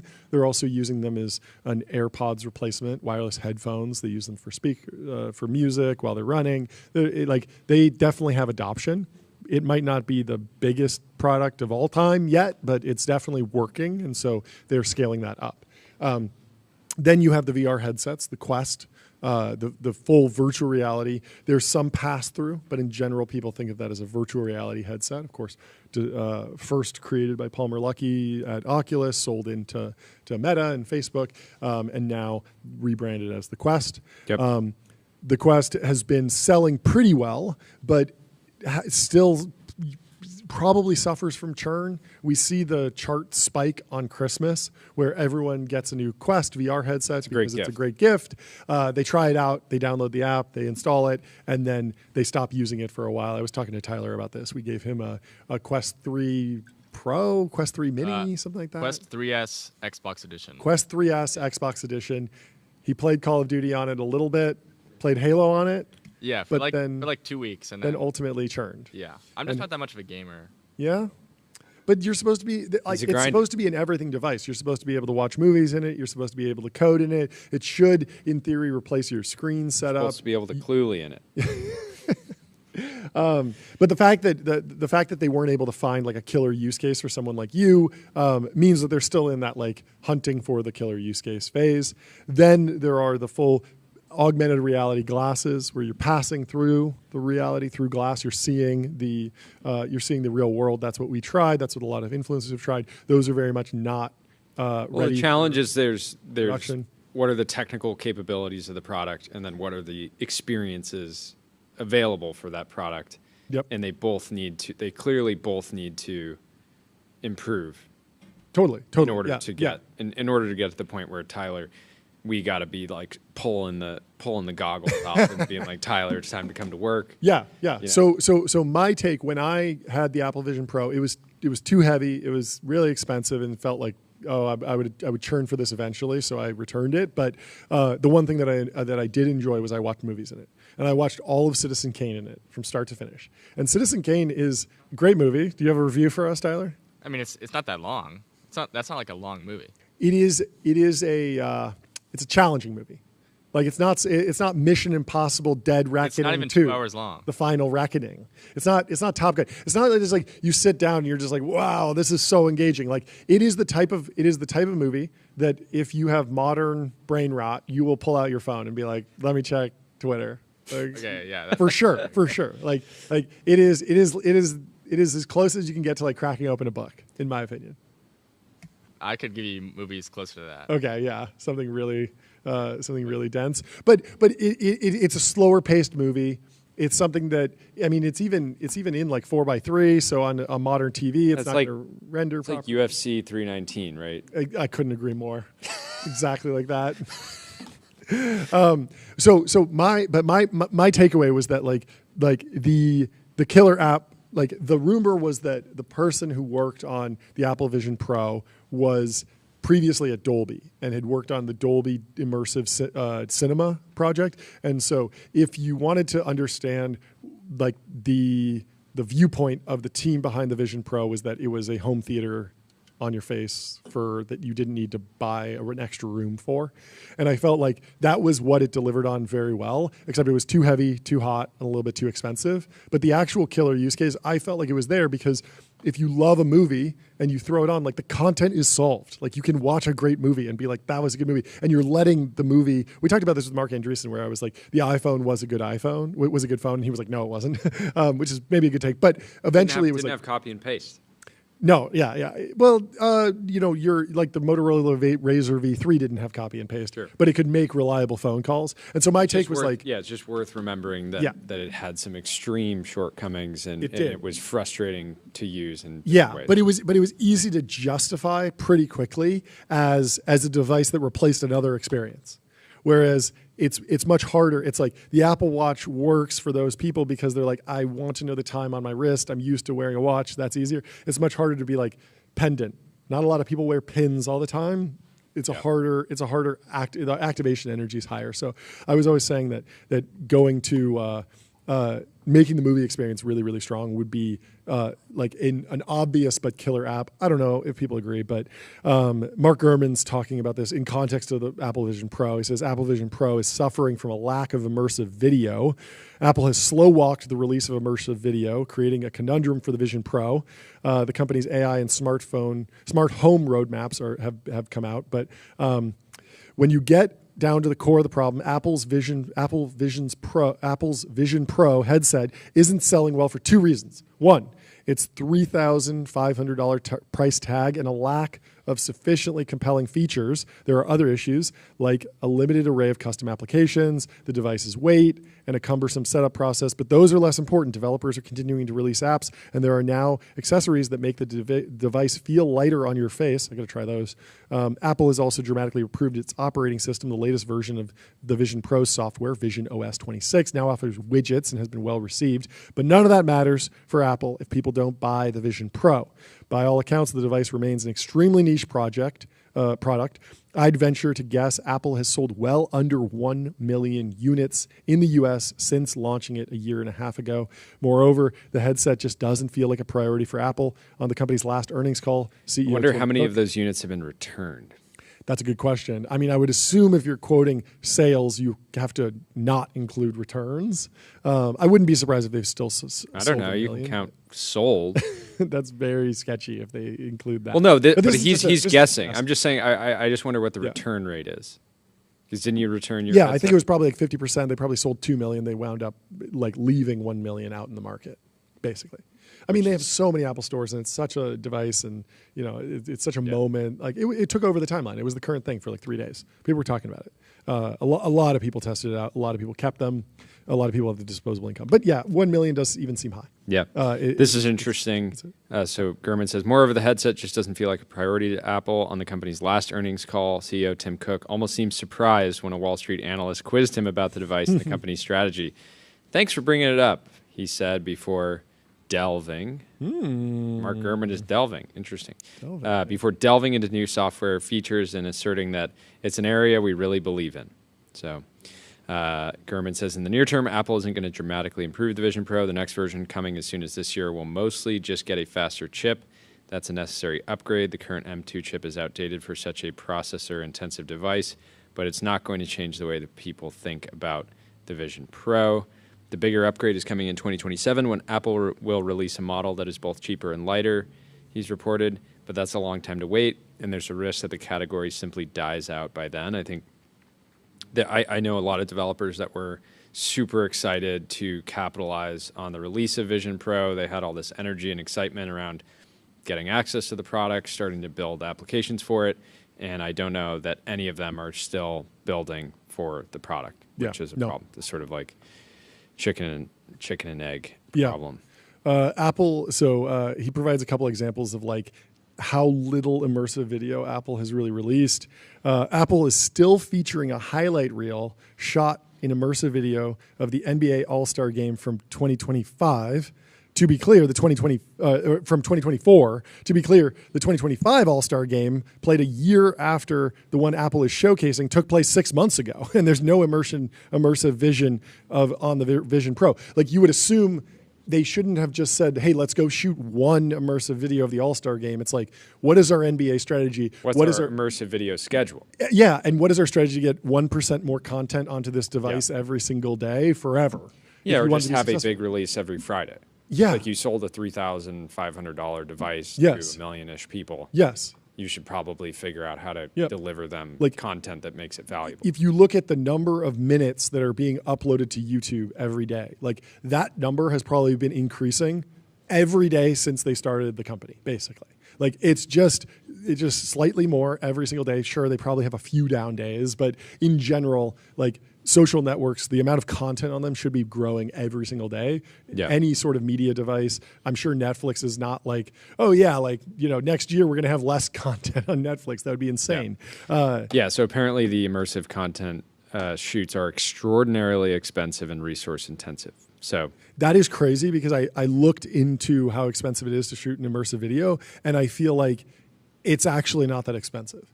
Like, yes, you need this fancy Blackmagic cinema camera that actually just came out with a special lens, but you can just set it up. It can film for 45 minutes on one, like, SSD basically, and you can just upload that. The problem is that you can't, if you're doing CGI and you're doing editing and you're doing like scripting and storytelling and all that, like the killer use case needs to be take the immersive video camera, put it somewhere cool, and then allow people to watch that like in Vision Pro.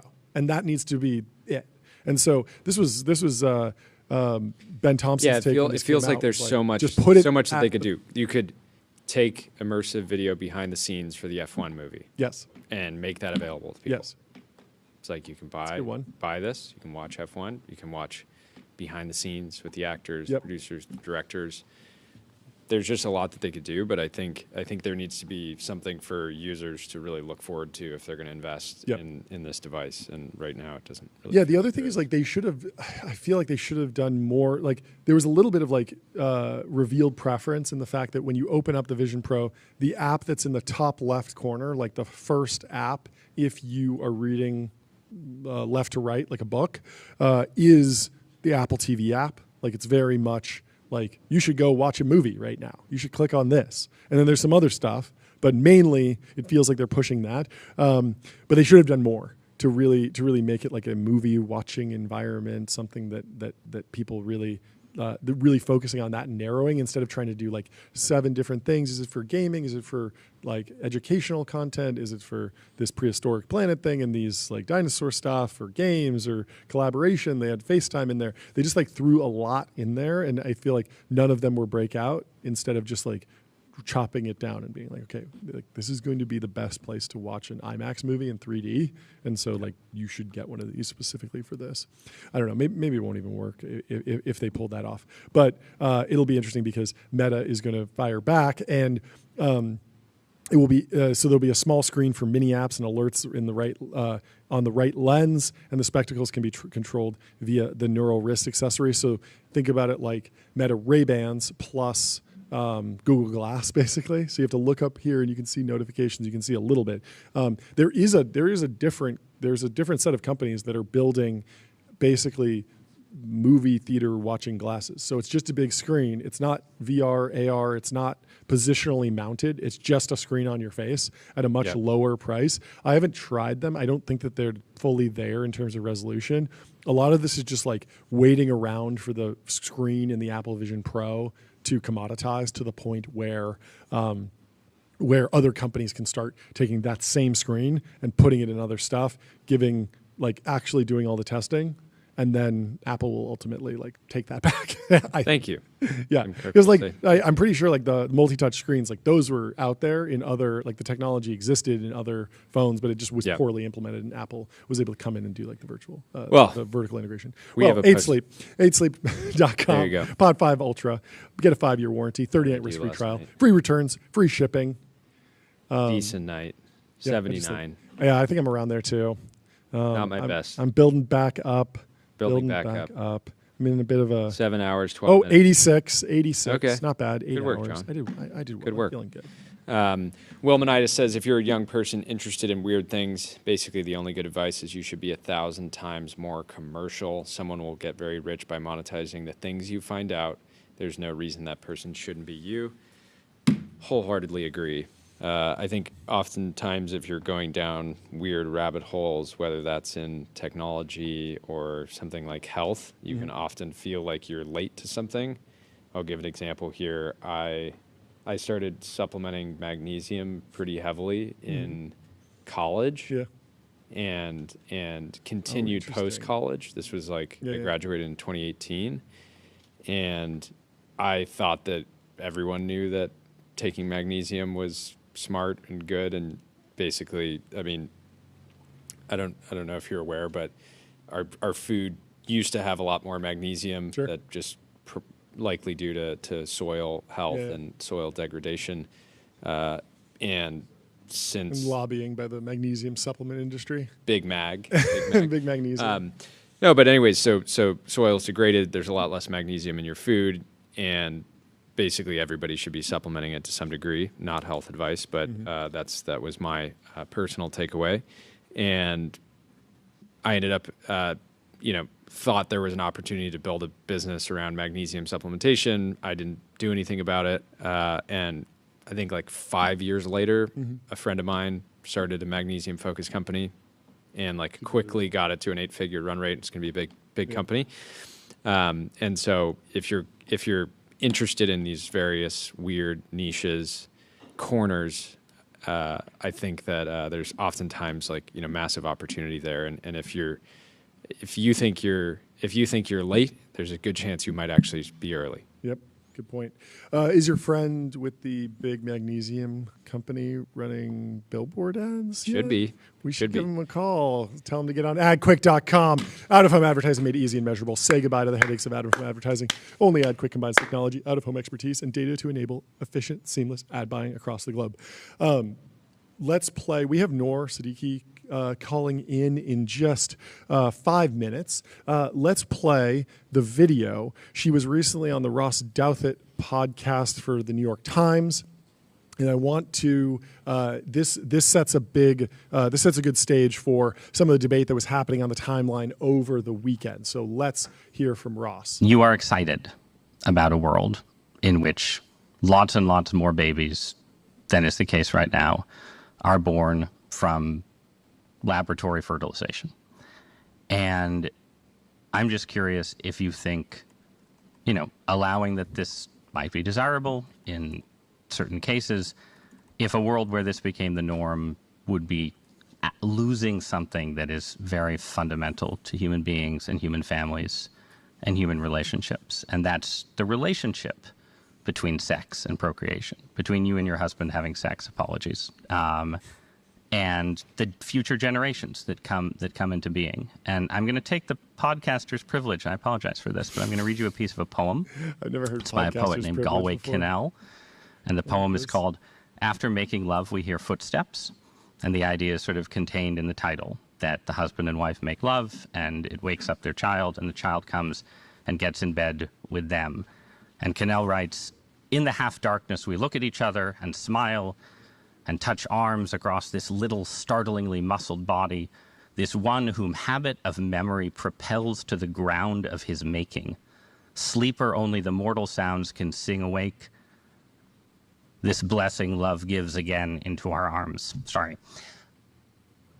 Do you worry about removing or diminishing from human experience that aspect of being a husband and a wife in a relationship with a child?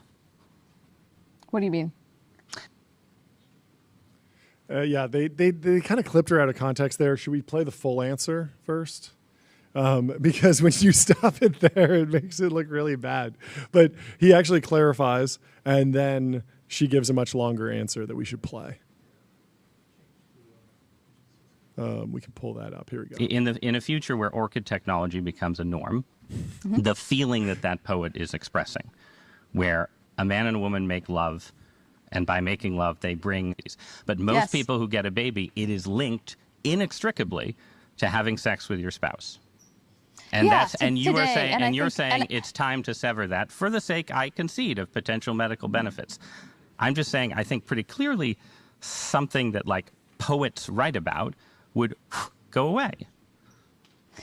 Yeah, I think that sex is a beautiful thing, and I think that if you have, enormous genetic privilege, and for you to roll the dice and to get a, outcome that isn't going to lead to disease is in the cards for you, then of course, go ahead and roll the dice. It's just that I think that the vast majority of parents in the future are not going to want to roll the dice with their child's health. They're going to see it as, taking the maximum amount of care, the maximum amount of love, in the same way that they, plan their nursery, plan their home, plan their preschool. All of these decisions are actually, extremely insignificant in terms of the difference between, is your child going to live with pediatric cancer, with a heart defect that we can't surgically fix, with born without a skull and never going to be able to make it to their first birthday. I think when people think about it really concretely in terms of what are they giving up, what are the risks that could potentially affect this child, I think that then it becomes about stewardship. It becomes about, how do I make a responsible choice for my family? How do I make sure that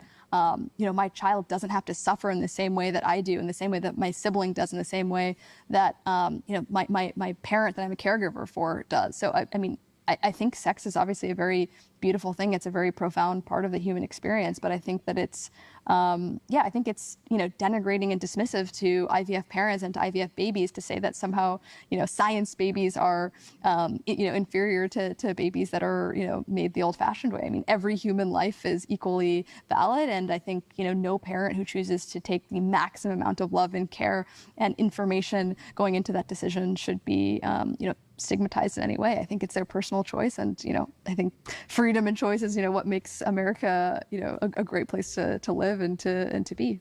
Noor Siddiqui, thank you so much for joining me. This is Noor Siddiqui of Orchid Health. Orchid,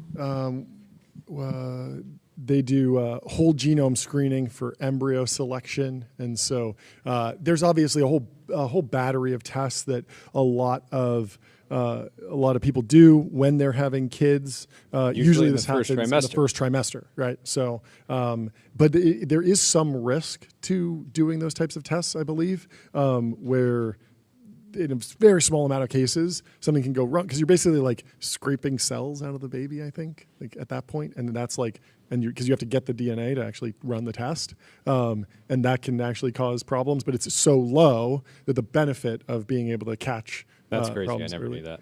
You're like, I never would have done this. You're like, I'm hearing this for the first time. Anyway, we have Noor Siddiqui in the studio. Welcome to the stream. How you doing? What's going on? Welcome to the show. Oh, one second. We're redesigning the studio. Can you give us another introduction? Hey, thanks so much for having me, guys. Great to see you. Thank you. Sweet. Good to see you. Now. We're assembling the plane as we're flying it. Anyway, thanks so much for joining us. Take us through the last 48 hours. Last 48 hours, and also just like there's this weird thing that happens when like clips get sent out into the internet out of context. Like, how did you feel the interview with Ross Douthat of the New York Times actually went? Because obviously it was a much longer conversation. This particular moment seems like heated, but what was the actual interaction like? And then what have the last 48 hours been like? Yeah. No, I think the interview was really fun, honestly. I think that it was, just really cool to be able to chat with someone who has, such a different perspective about the technology. But it might help to just kind of back up and just kind of explain, what Orchid is. So what Orchid is we allow parents to protect their children from conditions before pregnancy even begins. So kind of, to set the stage of, what happens now. When you do IVF, you're basically operating blind, right? So you have extremely limited information. A tiny percentage, 1% of the genome is what's usually evaluated in order to make a decision about which embryo to transfer. So what Orchid does is, we're the first company in the world to be able to allow you to screen the entire genome. So 99%, 100x the data compared to what existed before. And what that allows you to do is it allows you to detect conditions like birth defects, heart defects, pediatric cancers, some of those super severe disorders that previously you wouldn't find out until after the child was born. So the exact same testing that happens, in the NICU after a child is born, those diseases, instead of having to wait until you can only react when you sort of have a conversation with a doctor and all they're able to tell you is, hey, there's nothing you can do. That information is brought all the way up to that embryo selection stage to be able to actually transfer an embryo that's unaffected. And I think the thing that's sort of really interesting about what's going on in this debate is it seems like people kind of don't understand or maybe just ignorant of what's going on, right? Because this whole question of, should embryos be created and should people have the right to decide which embryo to select has already been happening, right? IVF has already been going on for 40 years. And for the last 30 years, they've had access to really limited information, right? So all Orchid is doing is basically upgrading that information from, hey, do you want to get 1%? Do you want to only know that chapter level, chromosome level? Do you want to know, the entire book, the entire genome, be able to scan for the thousands of different genetic diseases that geneticists have cataloged over the last decade? So that's the thing that I've actually found really surprising is that there's a lot of activation about this topic, but maybe there's sort of a little bit of ignorance about, what's actually going on here, right? Like there's no net new embryos that are being created. It's sort of like you have this many embryos that are created during IVF. That's just how IVF works. and you have a choice. Do you want to make that information? Do you want to make that decision with, blind or with very, limited information, or do you want to make that decision with the maximum amount of information that science can give you? Yeah, I've heard it's actually not technically blind, that during IVF, doctors will often just look at the embryos, like visually under a microscope, and just kind of be like, that one looks good. And they'll they'll grade them like A, B, C, D, and it's extremely like vibes based, but they do actually look at them and grade them, correct?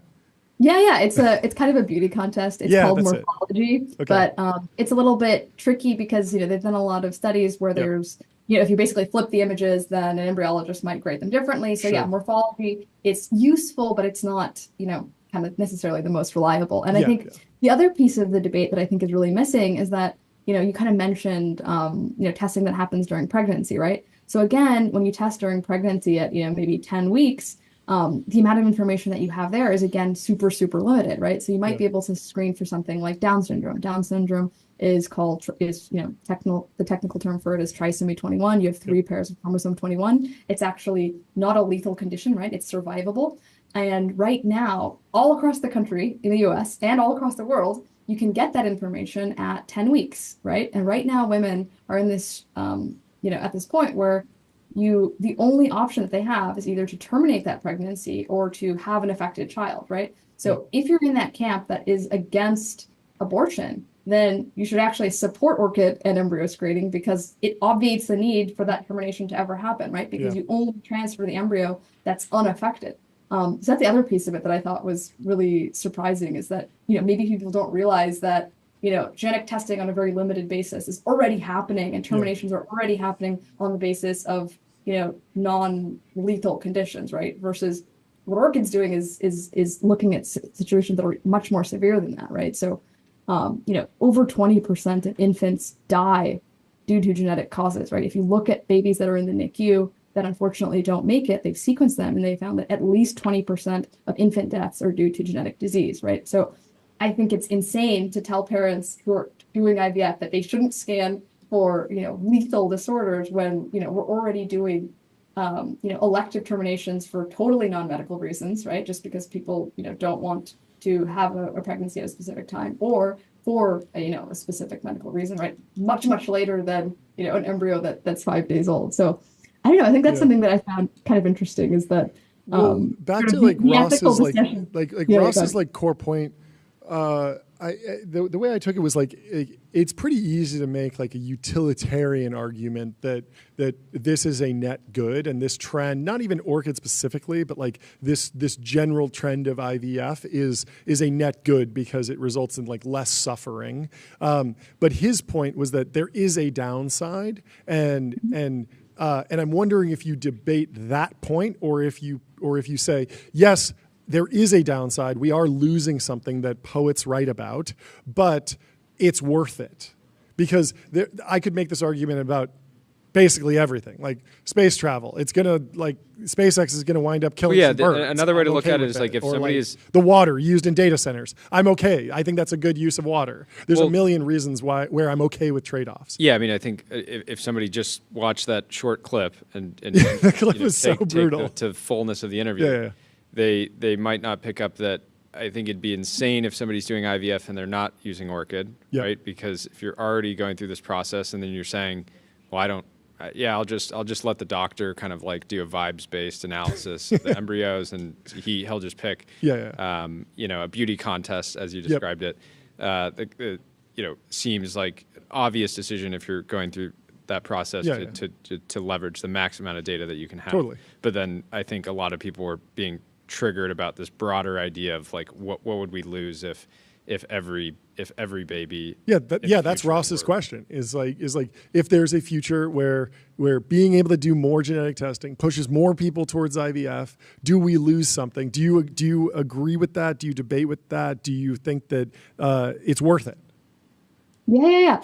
I think it's sort of basically fundamentally a personal decision, like a private decision, right? I think for each individual couple, each individual person, they'll decide, right? Do I lose more or do I gain more from that decision? That's why I think I was kind of surprised that he was asking me, because it's sort of like, hey, it's not really my decision, right? Each parent is going to decide if they're losing more or gaining more. And I think that, yeah, if you think about any technology, right? Like when we swapped, candles for electricity, when we swapped horses for cars, right? There's always something lost, right? The question isn't, is something lost? With every technology, something is lost. The question is, what's gained, right? So, when you have the decision of, do I want to use an epidural during my pregnancy? Is something lost? I mean, certainly some women choose not to use epidural because, they think that, what they gain from, natural childbirth is better. But it's just fundamentally a personal decision. And it seems strange to, dictate to people or stigmatize people who choose, epidural or not, or, to screen their embryos or not. Yeah, that kind of that plays out to all of technology. Like we recently found out that the Amish population is doubling every 20 years, and that by the year 2030, 2300, there will be more than 7 billion Amish people. And so, even though I think what people are, people can make a choice. They can choose not to use phones. And that's choose not to use IVF. It feels like there's not to use anything. There's a potential future where groups like the Amish continue to just operate without technology, and then there's a large amount of people that decide it's worth it for me to go through this process and leverage technology to avoid a child with a permanent heart defect or something of that sort. But I think that's a scary it's a scary world, I think, for a lot of people to imagine. Which one's the scary world?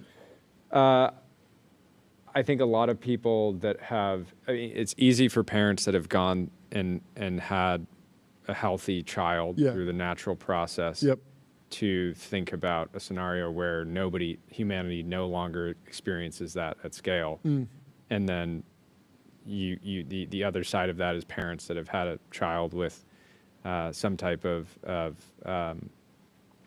compromised health to some degree, that would probably, in some cases, do anything to go back and avoid having a child that, died shortly after childbirth or didn't make it through the full. Or the opposite. I mean, I'm sure if you talk to parents who have had health complications and gotten through it, in many ways they would say they wouldn't trade that for the world. Totally. They see that as something that was a crucible that they needed to cross, and that was something that, even though it feels very bad, they feel like it made them stronger in the long term. But yeah, I don't know. It is tough. It's a very hard situation.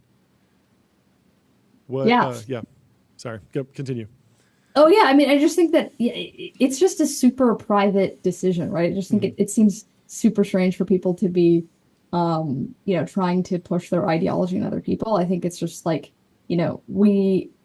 so much in the way right now of, people having babies. And fundamentally, one of the biggest anxieties people have is, is the disease that I'm affected by, is the disease that, affected my sibling or my parent going to affect my child? That's sort of front and center, I think, for a lot of people, is, the most basic moral desire I think people have is, I want my child to suffer less than me, right? So any tool that's available, I think, should be, should be available to parents so that they can make that decision for what's right for their family. And, if they think, more is lost by, not doing it the old-fashioned way, then that's what they should do. And no one should, stigmatize that. But I think, the same is true in the opposite direction. And I think that, unfortunately, there's still a huge amount of stigma around IVF and embryo screening that I think shouldn't exist, because it's such a massive force for good, right? There's sort of this huge category of illnesses that previously we just had absolutely no control over. We just had to roll the dice, right? And I think for a lot of parents, they're thinking that, hey, this is going to be the most important parenting decision that they'll ever make. I mean, that's, fundamentally what I think, right? I mean, there's no parenting decision that I'm going to make that I think is going to be as significant as, is my child going to be affected by pediatric cancer? Are they going to be affected by developmental delay, right? If you look at children today, 60% of kids with moderate to severe intellectual disability, there's a definitive molecular cause. There's a genetic cause for that, right? And a lot of those are de novo mutations. That means they happen spontaneously in the embryo. So that means that even if you scan the parents ahead of time, you can't mitigate that risk. So you have to screen the embryos. You have to look at that earliest possible stage. And I think that it's more compassionate to do that than to put women in this position where, they're already pregnant and then now they have to make this decision, during pregnancy, as opposed to let me actually have a pregnancy that's successful, right? So 50% of miscarriages actually are, due to genetic causes as well. So it's like, as a woman, you're going through sort of the most intense physical experience, right? A pregnancy is like a marathon every single day. It would be nice if, you didn't have to have as many miscarriages, right? So, yeah. What's actually very obvious? Like it's just information that people should have access to. Yeah, what's actually going on the science side? I feel like we sequenced the genome like 20 years ago. People were getting genome sequenced in the mail like 15 years ago, but just now we're able to sequence embryos before they get implanted for IVF. Like, has there been some sort of fundamental scientific advancement? Is it a cost thing? Like, did the FDA approve something? Like, why is this a thing now instead of like 15 years ago? Yeah. There's a couple of things. So one, specifically in embryos, there's a really tiny number of cells, right? Yeah. So you have about 125 cells on day 5, and then 5 cells get sent to Orchid for analysis. And in those 5 cells, you only have about 30 picograms of DNA. So you have a really, really tiny amount of DNA. Got it. And you have to amplify that DNA. So Orchid had to invent a new protocol, a new amplification technology in order to get really high quality whole genome data off of embryos. Yeah. So when you have blood or saliva, you can get a whole genome sequence through a commodity process because you don't have to amplify it. You have enough DNA to just throw it on a sequencer.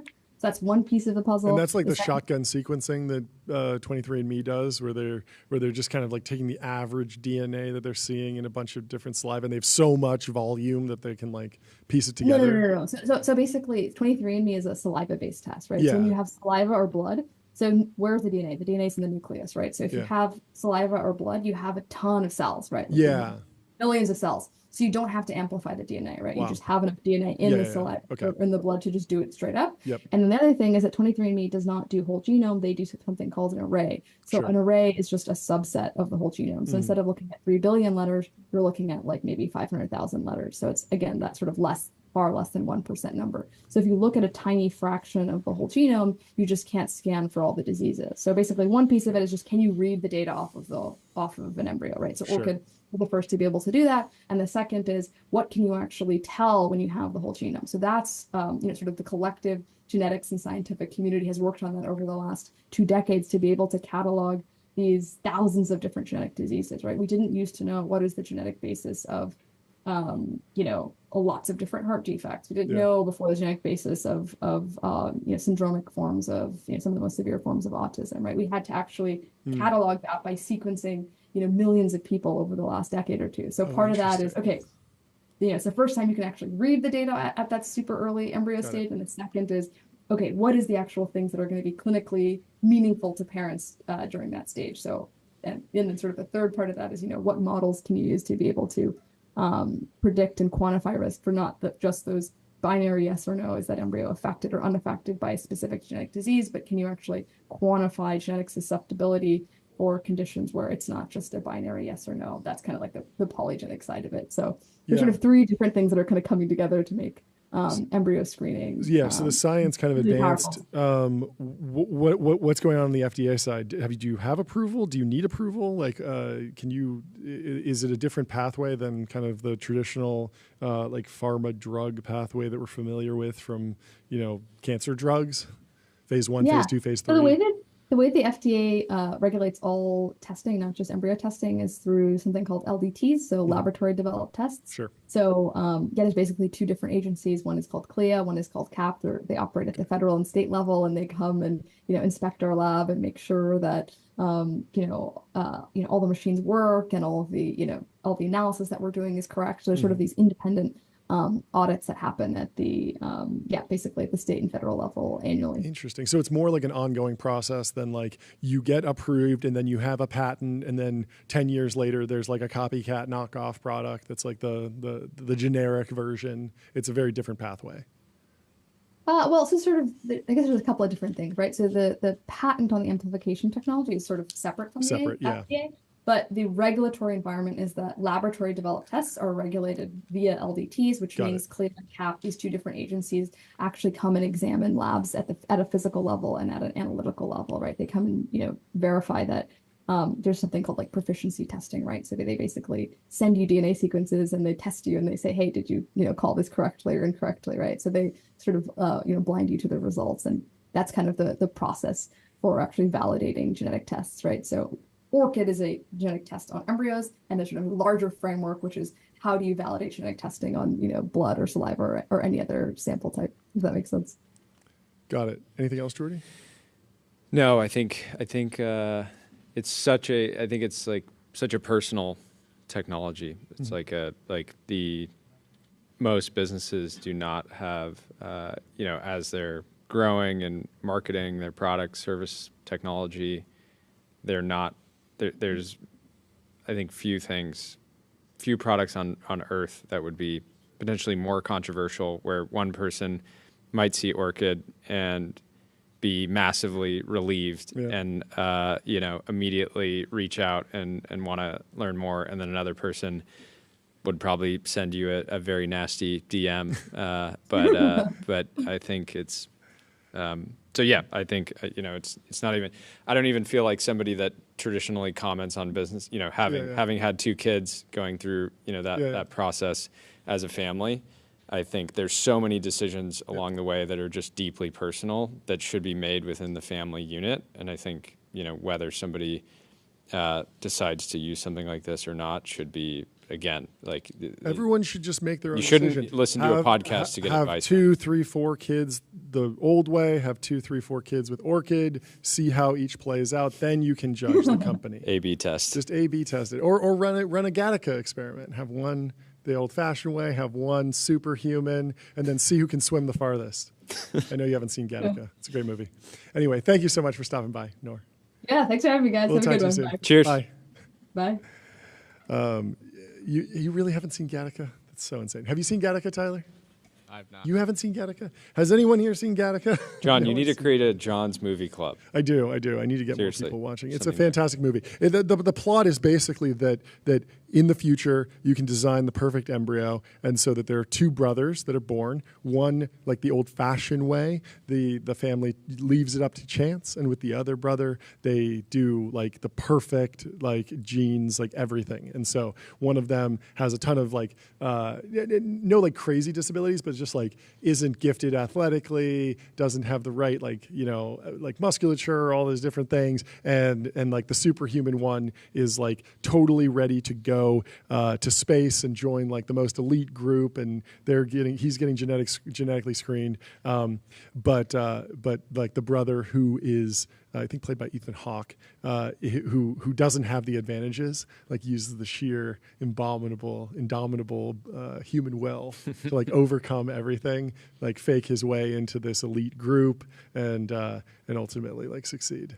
And there's this famous quote: "You want to know how I did it? This is how I did it, Anton. I never saved anything for the swim back," because they would go out and swim in the ocean, and he would always beat his brother, who was like more athletic. And it was purely because like he had the drive. And he was just like, I was willing. He was on a mission. Yeah, that's great. He was on a mission. Well, Emosh, back to the timeline. Emosh says, r/engineering, Reddit, r/engineering. I've applied to 10,000 jobs and haven't heard back from one. This is funny. Engineering X. I built a transducing combobulator with $20 of combobulator. Combobulator with $20 of sheet metal parts. Here are the instructions. Please stop offering me jobs.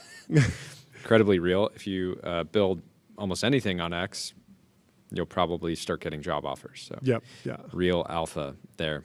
Yeah. The new job application is like vibe code something. I mean, that's how we met Tyler. That's how we met Adam. Like pretty much everyone has kind of done something to showcase their Michael. Yeah, same thing. Michael too.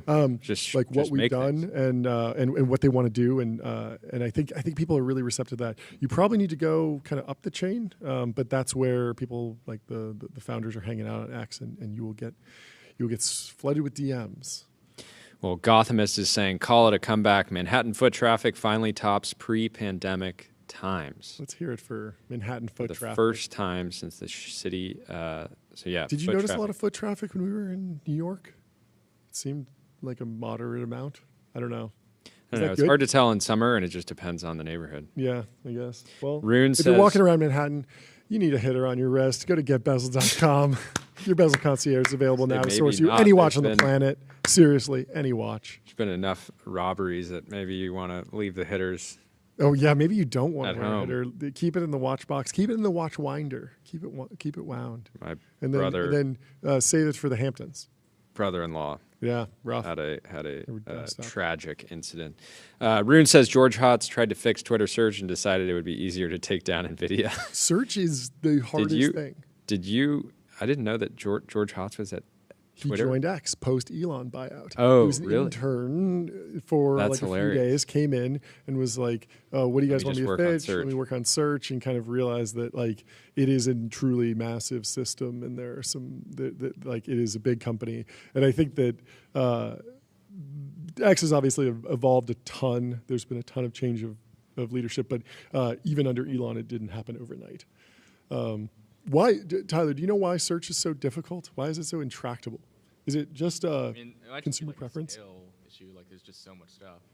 Yeah, you'd think like, just indexes or something would be better, but it's just so hard to, I use a lot of like the filter : follows to search like people that I follow for a topic. So if I want to understand what people are saying about NVIDIA today, I'll search NVIDIA space filter : follows, and it's just who I follow in the feed of results. Yeah. That works pretty well, but Twitter search doesn't seem that bad these days. It seems actually okay. I think it's probably a function of the fact that like there are so many different sub-communities on X. Like Teapot is its own like thing, and then separately there will be like basketball Twitter.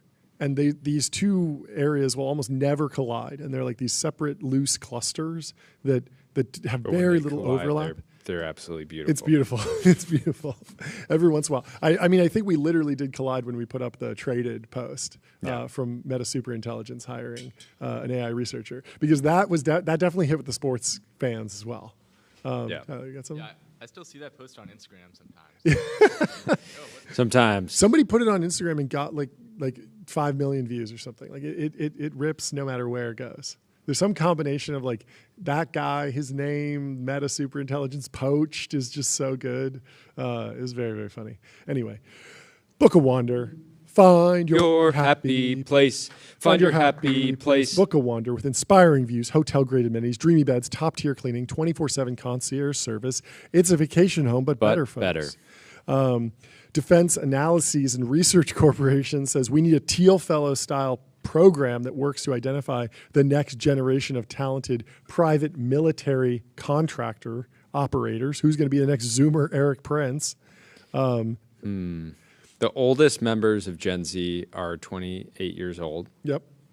Should they be operating PMCs yet? Well, when we talked to Eric Prince, we found out that he was in a very unique situation where he couldn't necessarily get pipelined into it. He had, I think he had a family business that he was taking over. He was doing training with the military. So the Zoomer Eric Prince might be out there, but they aren't necessarily capital constrained. It feels like starting the next generation of PMC is not something that you can buy with a $40 million Series A or a Mango seed round. Like it needs to be based on connections, experience, all these like loose piecing things together. It doesn't seem like it's something that is just like a more elegant design or like a cracked team. What about you, Tyler? You want to start one of these? I would like to see like a company like 1X get into it to PMC. I think they're not quite there yet. Did you see the Chinese robotics fight that happened over the weekend? Oh yeah, they had the humanoid robot games. Yes, in Beijing. Before they can rule the world, robots need to master basic chores. Says Hannah over at the Wall Street Journal. Human-like robots are great for entertainment. Menial labor, not so much. Now, you got to put this in the truth zone a little bit, because did you see the back and forth between Noam Brown at OpenAI and who's that humanoid robotic Brett Adcock at Figure? So Figure put out a video of a robot folding clothes, folding towels, and Noam Brown came in, spicy reply, says, what happens if you raise the table 6 inches? And so then Brett Adcock raised the table 6 inches and did it again and was like, are you not entertained? Are you not satisfied? What if you just put the robot on a platform though? Well, no. So the video that Brent Aycock shared was I feel like it passed the test that Noam Brown was throwing down, which was that while the robot was doing the chores, the folding, they came up and adjusted the standing desk and raised it 6 inches, and so it did adapt to it kind of in real time. Could have been scripted, could have been teleoperated, we don't know, but it seems like it at least satisfied Noam Brown. And he said, congrats, like good job, excited to see where this goes. So at the Humanoid Robot Games in Beijing this weekend, more than 500 humanoid robots, that's a lot of contenders, competed in both sporting events and real-world tasks, such as moving boxes, delivering luggage, and cleaning rooms. Some were remarkably fast and agile, but most were clumsy and inconsistent. Throwing away 9 pieces of trash in a mock hotel room took more than 17 minutes for one robot. I thought you were going to say 17 hours. 17 minutes isn't bad. I mean, really, like all of these things are on exponential We're curves. so far from the Robo X Games, the humanoid robot X Games. Yeah, we are, but maybe not. I mean, 17 hours, that was probably like last year, right? And then the year before, it was like infinite hours. Yeah. So we really are coming down at an escalating rate. It is exciting. In a pharmacy simulation, a robot spent nearly 5 minutes grabbing 3 boxes of medicine. In a factory scenario, a robot spent about 2 minutes placing 2 containers on designated shelves. Everything that is easy for humans is a challenge for robots, says a PhD student from Germany who helped train robot soccer players. Yeah, who was talking about the challenge of just trying to get something out of your pocket? Oh, yeah. That's semi-analysis. Level 5 are tasks that are force dependent. So if you want to pick up and fold this newspaper without ripping it, or you want to pull a phone out of your pocket without ripping your pants, like it's very different than like if you're grabbing a hunk of steel, like you can kind of apply like the same level of force, but something that you don't want to crush. So it's like, assembling food on a plate in a restaurant. Like you don't want to you don't want to crack all the chicken bones if you're putting wings down, I guess. I don't know. China has said it wants to be a world leader in humanoid robots by 2027. Is it not a already? World leader? It's got to be in the top 2. Like, who else is in the game? It's America and China. Like, mission accomplished, China. Congratulations. You are a world leader as far as I'm concerned. If not the world leader, what they're doing is very, very impressive. Yeah, we're over here in the U.S. already talking about how do we make sure that China can't do for humanoids what they did for drones and flood the market, make it impossible for American companies to. Like the default is that they will win, but they're setting the bar low so they can beat expectations. Respect to Beijing on this one. The Olympic-style event, however, suggested that truly useful humanoids are still years away. A robot trained by the Beijing Institute for General Artificial Intelligence in collaboration with Unitree Robots, a leading Chinese robot maker, competed in a hotel reception scenario using a 3-fingered hand to drag a suitcase to a designated door. It moved in small stomping motions, freezing at times. Many of our humanoid robot algorithms are still in the lab demo stage, says a researcher. Another competition simulating a hotel environment involved Figure can really rehab their brand in the Valley by putting one of their guys in. Oh, if they go to China, with they put up the show, figure Chad humanoid just walks out and just dominates. Yeah, we need what are those famous? If they can do that, I've seen enough. Give them the 40 billion post or 38 billion. Whatever the potentially not real fundraise was. Yeah, we didn't really get an update on that. The whole idea was like it was kicking around, it was going to happen, but then nothing really came out of it. I don't know. I mean, company's still cooking. They're putting out videos, so still around. We need an Usain Bolt versus Johan Blake at the 2012 Olympics. Bolt, after losing to Blake at Jamaica's Olympic trials, silenced doubts by defending his Olympic title. I've said it before. I want to see cliff jumping. I want to see skydiving. I want to see big wave surfing. Like, these are the important. I don't care that the humanoid robot can fold my laundry. Yeah. I want to see it jump off a cliff. Oh, this is a good one. 1972, Munich Olympics, USA versus USSR in the men's basketball final. In a controversial finish, The Soviets beat the United States 51-50 after officials gave them multiple chances to score in the final seconds. The U.S. team famously refused to accept their silver medals. I don't know if that's hallucinated from ChatGPT. Wait, the Soviet Union beat the United States at basketball in the Olympics? This was the fifth. This is the 70s. Still, we hadn't invented Michael Jordan yet. Have the technology.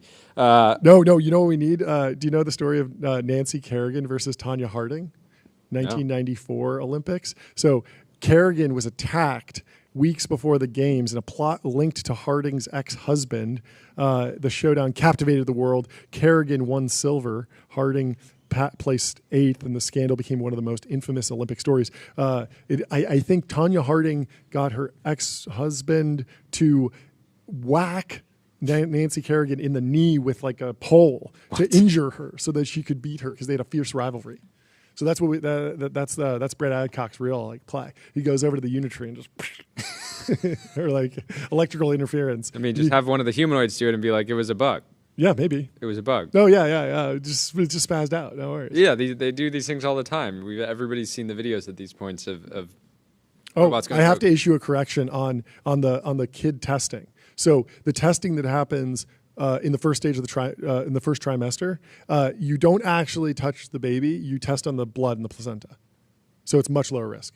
It's called CVS testing. CVS is typically performed earlier in the pregnancy. That sounded a bit. Then amniocentesis. CVS involves sampling placental tissue, while amniocentesis involves sampling amniotic fluid. Well, both tests carry small risk of miscarriage. The real test for humanoid. So there is still a risk of miscarriage for both of those. Very, very small though. Like so small like that 1 in a million. Yeah, like 1 in a million. Exactly. And so basically everyone does these tests and no one has problems. Well, you know what the real test for humanoids is? What? If they can beat an average 70-year-old at pickleball. This is hilarious. I didn't realize that Joe was on your team. He's on my team. Of course he's on my team. Of course he's on your team.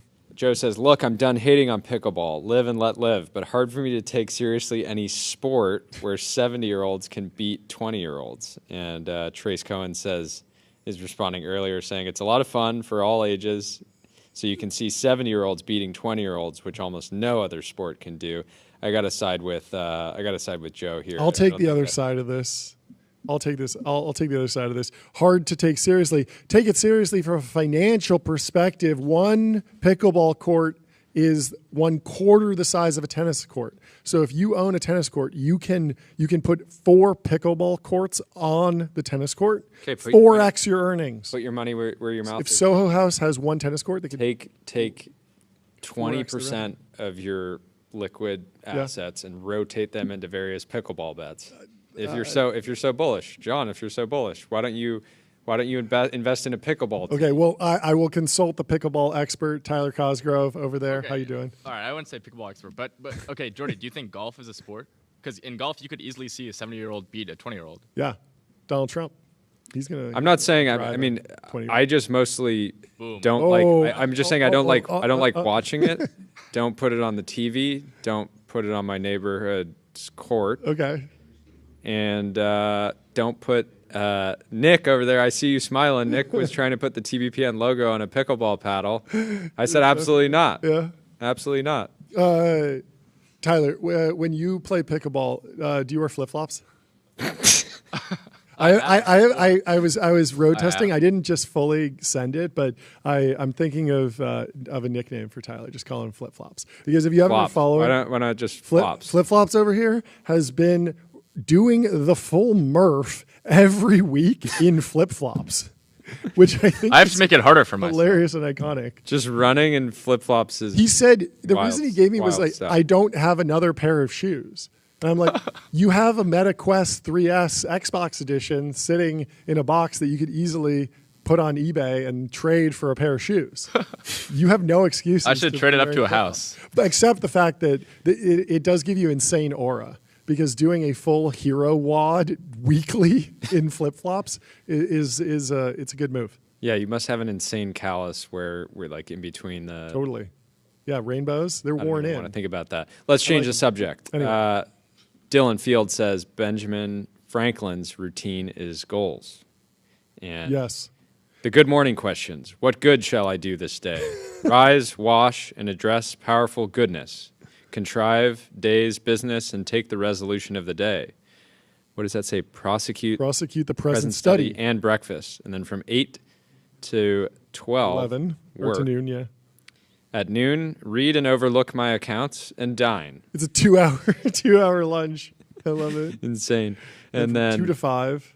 2 to 5, he's putting up hours, working again. And then, of course, around 6 or 7. 4 hours of putting things in their places. Supper, music, or diversion. Or conversation. Exclamation of the day. You know, I was thinking about it, and there's been this debate around alcohol recently. Yeah. Is it because people are getting more health conscious? Is it because people are being less social? Sure. And I think it's because nobody gets bored anymore. This is my working theory, right? It used to be somebody, maybe there wasn't any good television on. Yep. And so they're, end of the day, they're bored and they just start drinking. Yeah. Now they can numb the mind with a scroll. Or 1,000, or an ancient scroll if you're Nat Friedman. That's true. But I think there's something there. It's if you look at social media as effectively, you know, its effect on the brain is similar to a drug in many ways. That you know, I think when you look back in history, these different eras where people were just drinking for, you know, the entire day. Yeah. I think part of that had to have been just like general boredom, right? Like wanting to like change their mental state. Yeah, I'm very rarely bored. I'm very rarely bored. It happened this weekend. I tried to watch the new Superman movie, and I was not very into it. I couldn't get into it, and I was thinking like, I might crack open a beer, but I didn't have any, so I didn't crack open a beer. Back more timeline. Molly Quintillion says, nothing screams, I am the main character more than America having the +1 phone code. Goes very viral. And then somebody quotes and dunks on her. It goes even more viral, saying, we invented the telephone. We did invent the telephone. We deserve it. We earned it. Still pretty main character activity to invent the telephone. What is crazy is that you would assume that, I feel like the phone code should be like just a power ranking. Like in Dubai, you know, where the license plates. It is a power ranking. No, it's not. I mean, is China number 2? No. Is Japan number 3? But I really only care about UK the top number spot. 4. If you're not first, you're last. What are the other what are the other phone codes? Like top 10. I think China country is plus 86 codes. 86. Like getting some. They're not the 86th in anything. Certainly not in humanoid robots. They're easily in the top 10. They're not 86 in spam. Nothing like getting a plus 86. Oh, and Canada is piggybacking. Canada also gets a 1? See, yeah, UK, 44. Stolen valor. Was the United Kingdom really the 44th country to adopt the phone? Like, what happened? What were they doing? Japan, I feel like they invented telephones. Like, so many phones, they like adopted technology very early. They're 81. Germany, Russia got on the program pretty quickly. They're number 7. France, 33. This is funny. So Lewis Hamilton's racing number is 44. Oh, okay. Could that be because he's British? Oh, maybe. He modeled it after the phone code? Maybe. I love this post from friend and repeat guest via his post, Giro Tickets. Me when I see an AI-generated video that looks 2 standard deviations below the current quality benchmark for frontier model labs. Wow. Which I've been seeing quite a lot. There's a lot of slop on the timeline right now. But Nikita Beer's working on it. You saw that. He's adjusting the dial. Human posts, AI slop posts. Every once in a while, there's an AI slop post that's so bad it's good. You want to see it. That's true. Another post I'm pulling in here. We don't have also underrated. It is possible to create AI slop without the use of AI technology. You can and I was actually thinking about this. So obviously this was somewhat inspired by Superman. Incredible visual effects team on that. No hate to them, but the cinematography just doesn't feel grounded. And I was hoping for this next reboot of a DC character to be like the Nolan Dark Knight. Like, give me something a little more gritty, a little bit more grounded, bring in a serious filmmaker and reboot Superman properly. And instead it's like this very like jokey, crazy, there's like a whole bunch of funny scenes. Like, it's funny, but the CGI is like the camera's flying all over the place. It's not like grounded, and there's a real way to do this. So I know you haven't seen Pacific Rim, but it's a fantastic film by an award-winning filmmaker who did Pan's Labyrinth. What's his name? Pan's Labyrinth. Who did Pan's Labyrinth? Guillermo del Toro. That's right. So Guillermo del Toro does Pacific Rim. And in Pacific Rim, it's this crazy, huge robots, these Jaegers that fight these massive monsters, could easily be completely CGI over the top, crazy Marvel movie, camera all over the place. But he decided to ground the cinematography in shots that could be filmed practically, but obviously weren't, because you can't go film a massive Godzilla fighting a massive robot. But so he, like, when you're watching the movie, it feels like, oh, okay, I'm filming from a helicopter. Now I'm filming from the ground. Now I'm filming from the top of a building, like as if someone were looking off the top of a building watching this fight happen. It's not just like the camera flying all over the place, like it's impossible. And then for the sequel, he's not on the film. He's not attached to the film anymore. And for the sequel, the camera's kind of flying all over the place, and it got a lot worse reviews. And I was hoping that Superman would do that, but they didn't. It was kind of a crazy film. I didn't really enjoy it that much. But it felt like, even though they didn't use AI, it felt very downstream of AI stylistically and kind of like hallucinatory, even though they clearly used a traditional CGI pipeline. And I was kind of thinking it'd be funny to try and we were talking about another video that we saw that your initial reaction to the video was, this is AI slop. And I told you, no, it's actually all filmed. It's just a lot of VFX. But you're like, VFX is typically in the uncanny valley. Slop. This was handmade slop. But I was thinking, what if you went a step further and tried to make an AI slop video entirely practically? So you don't do any VFX, but it's like we're wearing prosthetic sixth finger. Prosthetic sixth finger, and like really grease on the lens to like make it more hallucinatory. Like the actors are constantly changing, so you're swapping people in and out, so the face doesn't always look exactly the same. You get like 7 different brothers to play the same actor, and they're always slightly different, and in every scene it's slightly different. Like you could create AI slop using traditional methods, and I think the takeaway is like even AI slop is merely one form of slop. You need to be in the business of not making slop at all, no matter what your tool of choice. Great thing. Well, Superman could have used AI. It would have been potentially helpful for one of the co-stars in that one scene. Did you see this? This video is going viral. The kissing thing. Yeah, Rachel.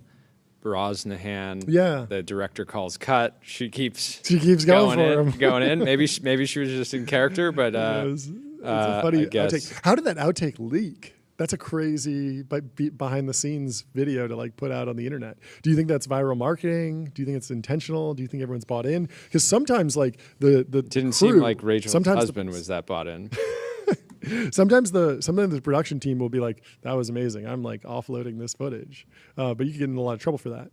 And then sometimes they do it deliberately. I think during the promotion of the latest Spider-Man movie, they intentionally leaked a VFX shot of the Andrew Garfield who played a previous Spider-Man in the VFX scene, and they made it look like, this is like fake CGI or something, but it was really like a teaser for him being in the film. Spoiler alert: the most recent Spider-Man features like multiple Spider-Man from previous eras. They come back, so it's not just wild. It's not just, is it Tom Holland who is the main one? Tom Holland's the main one. Andrew Garfield is the previous one, and then there's someone else who's the one before that, and they all appear. Anyway, Kate has assembled a list of blogs based on TBPN's Metis list. Go check this out. She says the fastest way to get smarter is to read smarter people, and she lists a whole bunch of interesting blogs here. Karpathy, Lillian Wang, Sergey Levine, Jeff Dean has a blog. Go check it out. Dario, of course, is blogging. Great stuff, Kate. Lots of good stuff and fun to see people riffing off the Metis list. Also, Gabby Goldberg, gassing you up, says, quote from Jordy Hayes that unironically changed my brain chemistry. The best nootropic is being on a mission. Really is true. I swear I've tried every nootropic under the sun, and nothing hits like loving your work and having a clear vision for what you want to accomplish.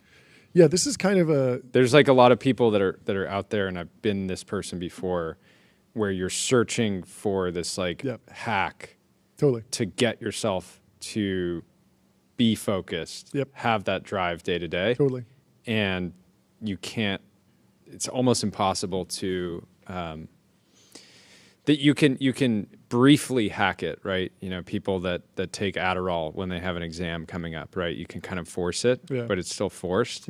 And the only thing that is durable is like truly being on a mission. Yeah, it's kind of this is kind of the flip side of your take about being commercial. Like it was like you're early to the magnesium thing, but like, would you be happy if you were like, could you see your life's work being running a magnesium company, or do you feel like you were a better fit for this? Would you be more on a mission if you had stayed there versus coming here and doing this? Yeah, it's interesting. I certainly don't wish I could go back in time and start that company. Right. I think that one thing that I do think is addicting to people and is a positive loop is that somebody can be working on something that they don't feel like is their life's work, but they can get addicted to the process of winning, making the number go up. So make number go up, and being extremely fixated on that is also effectively a powerful nootropic, because you wake up every day and you want to make the number go up, right? And that's most of our modern lives as humans, indeed, for better or worse. This Sean Franco post was funny because I thought he was going to be talking about wrapper companies and AI companies. He says, unpopular opinion, gross margin is not product costs. And I was like, oh, he's going to talk about application layer companies paying foundation model companies through the nose. But he says gross margin must include product costs, freight cost from factory to warehouse. I was like, from the AI token factory to the Amazon AWS data warehouse. Okay, got it. Okay. Payment processing rates, of course, like you have to pay Stripe or whatever you're using. Returns and exchanges. And that's where I got confused, because I was like, I didn't know that you could return tokens generated from the Claude Code API. This one wasn't that great. Take it back. Take it back. Sales channel fees, you do got to pay those. Fulfillment to customer, that's the bandwidth, baby. This is the gap definition of gross margin, cost to get the goods in the hands of the customer. Obviously, this is a great takeaway for folks who run physical goods businesses, also relevant to the AI labs. But just physical product founders would say, accounting rules aside, I have 80% gross margins. Yeah. Cope or not cope, Buco Capital Bloke says, ChatGPT adoption did not reduce Google search usage. People did not substitute their typical Googling with ChatGPTing. In fact, there was a slight increase in average Google search usage after ChatGPT adoption. Now, oddly, this is from SEMrush. Their business is in Google SEO, so they might not be the most reliable narrator. What do you think? Do you believe this? So the data says that before using ChatGPT, users were doing 10.5 Google search sessions per week. That feels extremely low. But after using ChatGPT, that increased to 12.6. I could see it being additive. My joke on this was like, it turns out you can spend more time on the computer. But I do find that I go to ChatGPT, I kick off like something I want to learn about, and then I'll also be Googling. Like that happened with our story about Richard Mille. I found it in deep research, the history of Richard Mille. There was that interesting story about them getting the price wrong. I went to Google to fact check it. I went to Google to find images of Richard Milles. I wound up doing a number of traditional Google search queries. So I wonder, maybe I should like track my screen time or something like that, and actually, or I bet I could just pull my actual Google results, my Google data. Maybe if I'm logged in, I could see how many searches I've been doing, whether it's really fallen off a cliff or actually it's additive. I don't know. Does it feel like you're using Google less? Everyone affiliated with OpenAI says like, I never use Google anymore, but it's unclear. I mean, they're clearly aligned the other direction. You know, they want to tell the story that they've replaced Google entirely. I definitely use Google a lot less on my phone. Yeah. I find I'm using it a ton for Google Images because if I want a real image to cut out, like I'm not going to go to ChatGPT for that, because like it's either going to trigger generate an image, which is not what I want. Maybe it will be able to find it for me, but then I still have to click out to find the actual image. It's certainly not going to like give me a grid of images like Google Images does. Yet. Maybe soon. Anyway. Andy, 2cents.money says a marvelous testament to the tax benefits of the C Corporation that tens of thousands of Americans can raise standing armies off a whim, and yet there have been so few uprisings in our history. Let's give it up just for the stop C Corp. overthrowing the government once it lets them get rich. This is a good take. Startups, there's so much intel in this one image, yet so often ignored. Number of firms and employment. Interesting. So there are like 20,000 firms. This is 2019 data from the Census Bureau. Yeah. 20,000 firms with over 500 employees. So if you have 500 people that are willing to go to war for you, potentially overthrow the government. Sean Frank is in the chat. Pumping the TBPN Substack. TBPN.substack.com. Go subscribe if you haven't already. We send out Great to see you, Sean. We send out our show notes every morning. Sean, when are you coming on the show in person? Yeah, come on. You're not that far away. Hop over. Let's make it happen. And before you give away the Lambo, come drive it onto the set. That should be how you... definitely bring this Dorado for sure. We'll hang out. We'll go out. We'll hang out. And then when we reflect, we'll say, yo, last night was a Teams meeting. This is Atlas Creatine Cycle. Banger. It's a great one. People are enjoying the merch. Erica says posting a pic in the TBPN jacket is the 2025 version of a thirst trap. I don't know if that bodes well for thirst traps or us. I think it's more just people start showing their support. But this is a funny post. It's a good jacket, sir. It's a good jacket. This is the same story with AI. The killer apps will be the ones that collapse latency, friction, and context switching into something instant. So this is a quote that Signal posts. I heard a story years ago about Steve Jobs after the release of the original iPad. Jobs had been on medical leave in 2009. When he returned to Apple, he was focused almost entirely on the iPad. In 2010, after the iPad was introduced, he had a meeting scheduled with engineers on the MacBook team. That meeting was big picture. What's the future of the MacBook? That sort of thing. These engineers had prepared a ton of material to present to Jobs. Jobs comes into the meeting carrying an iPad. He goes to a then shipping MacBook on a table and wakes it up. It takes a few seconds. He says something like, look at how long this takes. He puts it to sleep. He wakes it up. It takes a few moments each time. Then he puts the iPad on the table and hits the power button. On, off, instantly. Jobs said something like, I want you to make this. He pointed to the MacBook like this. He pointed to the iPad. And then he walked out of the room, and that was that. I almost forgot that it used to go and open up your laptop computer, and there was a real delay before you could actually get value. And now, aside from having to authenticate, it's pretty much instant. Yeah.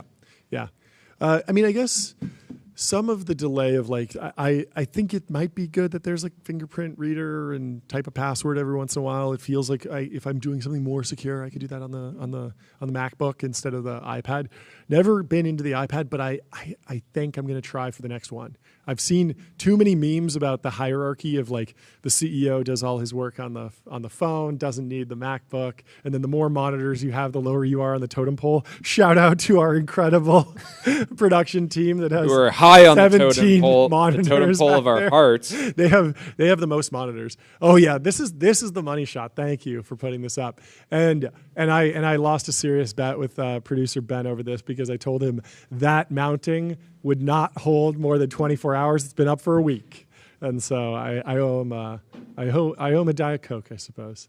Anyway, thank you, Techno Chief. Techno Chief says the Substack is elite. We appreciate that. We're working hard on it every single day to make it better, making it 1% better. I'm learning from it. We have a team that's focused on it as well. I write the run of show. I collaborate with everyone to put together most of the stories, but we have a whole bunch more folks that are contributing stories there. And we're going to experiment with Substack. We're talking to Chris Best, figuring out what else we can do there. We're streaming there, but we're going to be asking people questions, surfacing those on Substack, collaborating, cross-pollination. Very long Substack. Good stuff.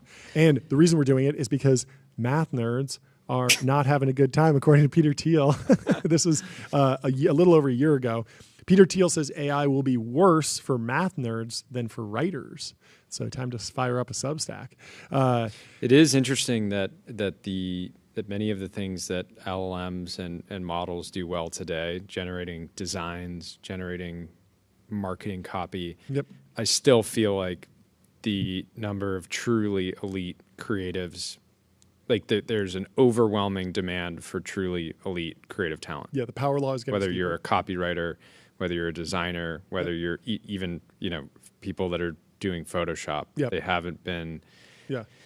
It really is a bull case for finding like an odd life's work. I was talking to you about this earlier, but like when kids come to you and tell you what they want to be when they grow up, like the previous generation was very attuned to, oh, you want to be a firefighter? Like, haha, yeah, like that'll be fun for a couple of years, but like you're probably going to be a lawyer, bro. Like that's really the only way you're going to like pay the bills in the future is like doctor, lawyer, merchant, chief. I really like merchant chief. It's a good one. But increasingly, I find that if you can be top 1% in any of like the kid careers, the pilot, the police officer, the firefighter, the international businessman, really anything that is in a Richard Scarry book, anything that can be done by a cartoon pig, if you can be top 1% of it, like pottery. If you can be the top 1% potter, like you're probably going to have a job forever, and AI will never displace you. There will never be the reinforcement learning training set. They won't be able to pull it out of you. But Tyler, you got the counter take. You think you're gonna? Wait, me and Tyler went to the Hollywood Bowl the other day, and there's someone at the Hollywood Bowl that manually switches the lights in the street during high traffic times.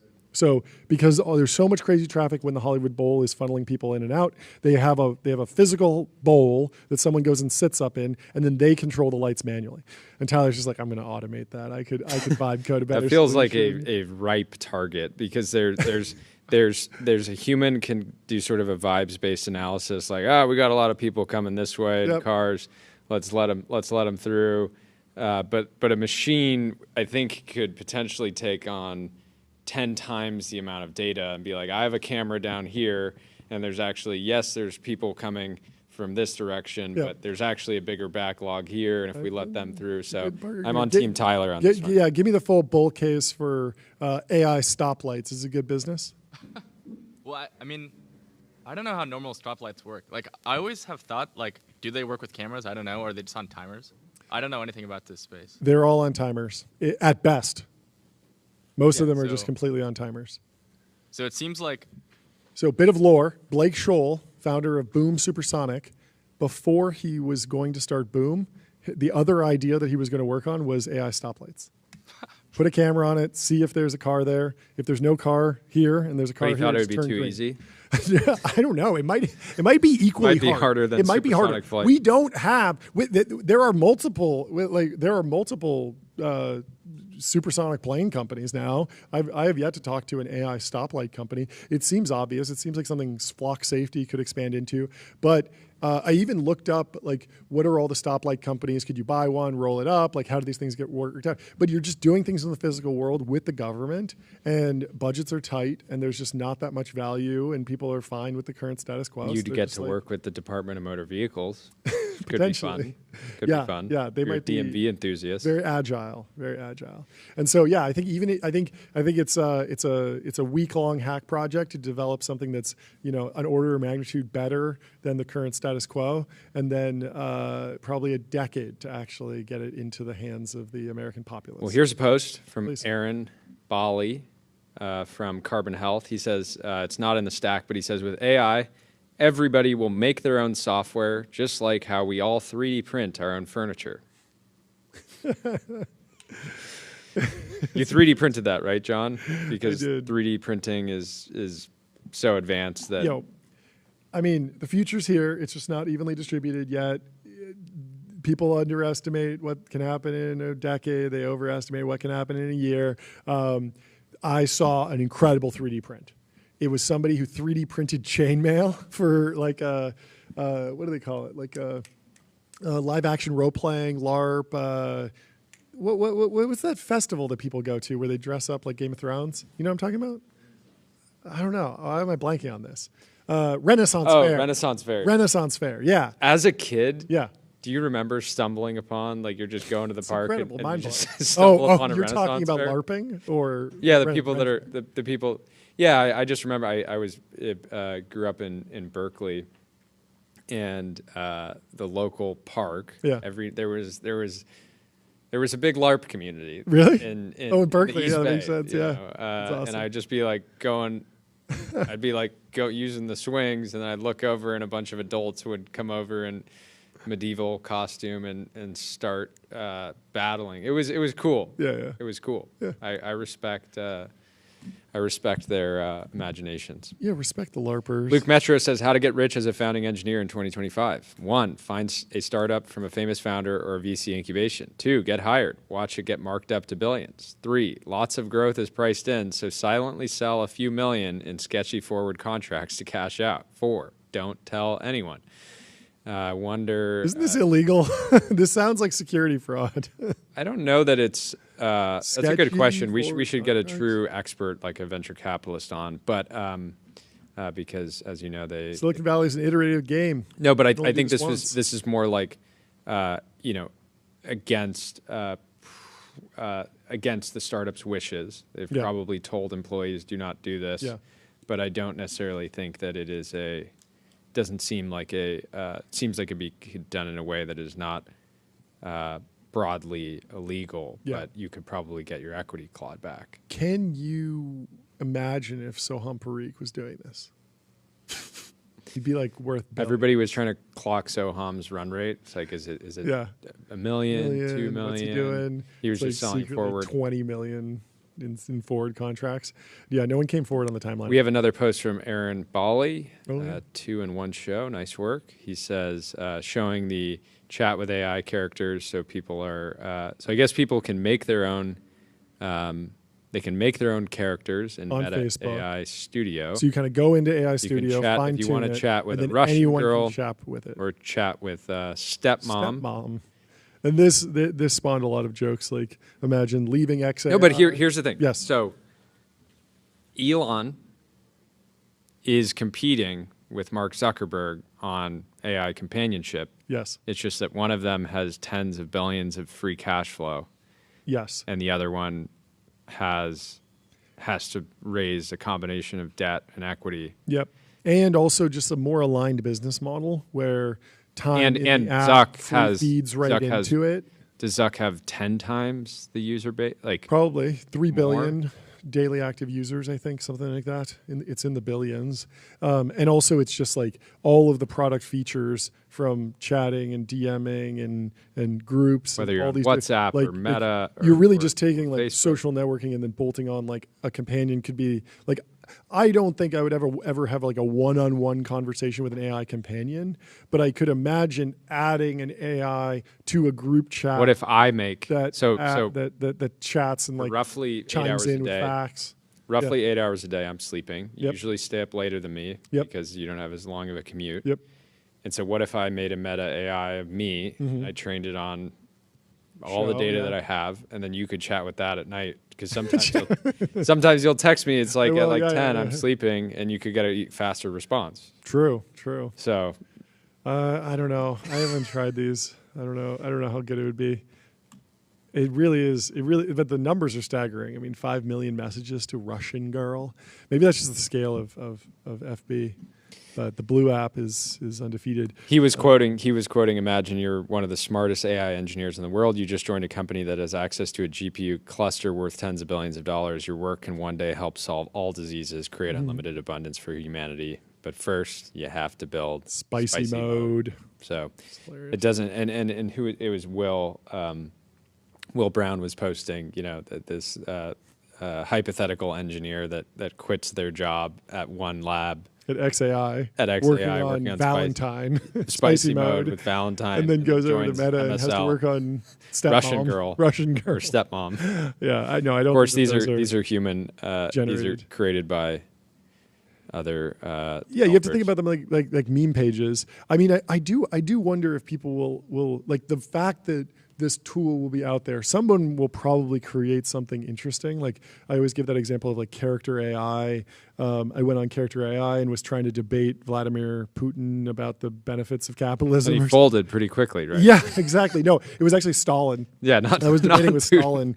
I was debating communism and capitalism with Stalin, and he kept admitting like he was clearly RLHF broadly on Western ideals and capitalism, and then like fine-tuned in the prompt level to be Stalin. And so I was able to very quickly get him to be like, yeah, I did some bad stuff. I wouldn't recommend it. It's not really that good. And I'm like, victory, flawless victory, which of course another win for capitalism. But I think my takeaway is like, I do think if you put this in the hands of like billions of creators, you might get someone that comes up with an interesting chatbot that is funny in the same way that you get a Harry Potter Balenciaga every once in a while, or you get like a 4chan green text, right? And so something like that, I don't know what it would look like, but some sort of thing that you can, I mean, we've seen like chat with cow, like already that's like funnier in the sense that like, I might actually click on that. I don't know exactly what that would be like, but there's probably Hormozy has his own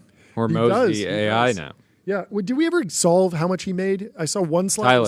Tyler, figure out how much Hormozy made. If you're not familiar, Alex Hormozy. He did a big social book launch, course launch. Business influencer. He said that he spent $30 million on consulting. What? And then use that to train the model. Wow. That's a lot.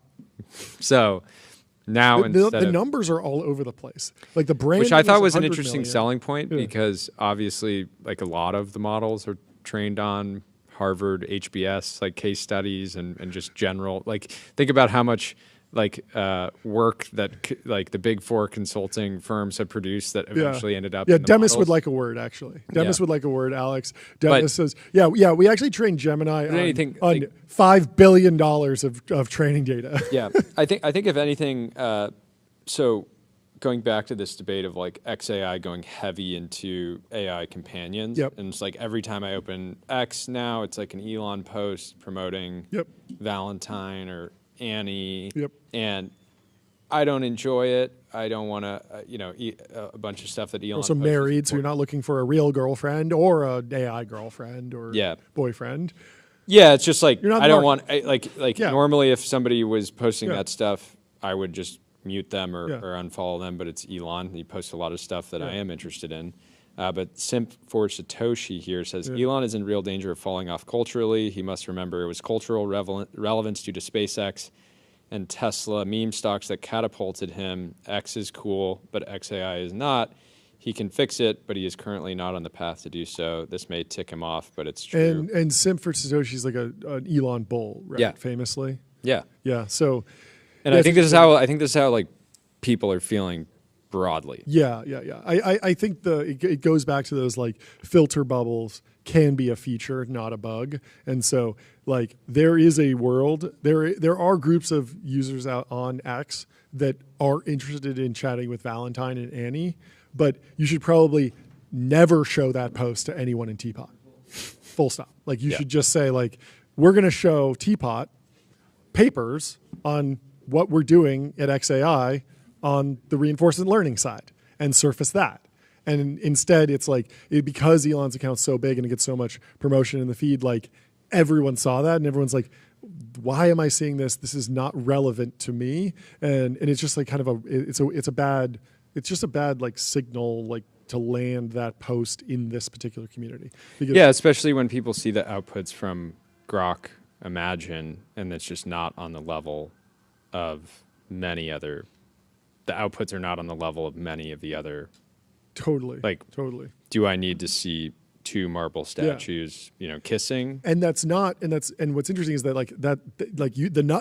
the same cannot be said for the cluster that XAI built. That was super impressive.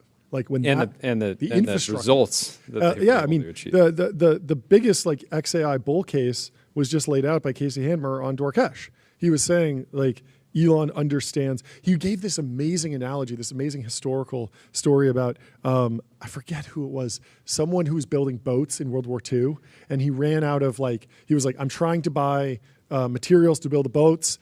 I need steel. I bought all the steel, and so now I'm going to buy a mine and start mining for steel. Anyway, do you want to give a shout out? I got to give a shout out to Isaac. Mini Katana. Isaac is a legendary entrepreneur. I would say that he is the Willy Wonka of our time. Really? Yeah. Okay. He's an absolute legend. Please subscribe, Mini Katana. Thank you for being in the chat. They will shout you out. They love business. We do love business. We do love business. Of course we love. You out. He has a company called Campai Foods, which is probably, he is just absolutely crushing it. Yeah. It's his facility is or was in LA. I visited, but he's an algorithm animal. I will just say that. Both his companies, he's able to get billions of views totally organically, and he's an absolute. Campai freeze-dried candy says they subbed. There we go. Fantastic. There we go. Well, shout out to Isaac. Let's go to sucks. Yeah. Texting and driving is such a funny crime. You already have 6 hours of screen time, but you need another 30 minutes, even if it's life or death. You know you can literally die, but it's worth it to you to scroll for 30 more perfect minutes in high-speed traffic. It's a good reminder to everybody. Get a comma. Get a Waymo. Get a Waymo. Get a Waymo. Get a driver. You actually can't text in a comma AI. It has driver monitoring. It watches you like a hawk, and it's very, very good. And it's such a good experience. I can't shill for it enough because it watches you, and so if you're on your phone, it will disengage. But if you're not on your phone, it's the chillest driving experience ever because you're just like sitting there watching the road, just having a conversation, listening to music. Like it puts you in it's much more less active state than actually having to drive and steer. Spraying for exits. Things are about to go absolutely nuts in America because there's an image here of the first nicotine energy drink.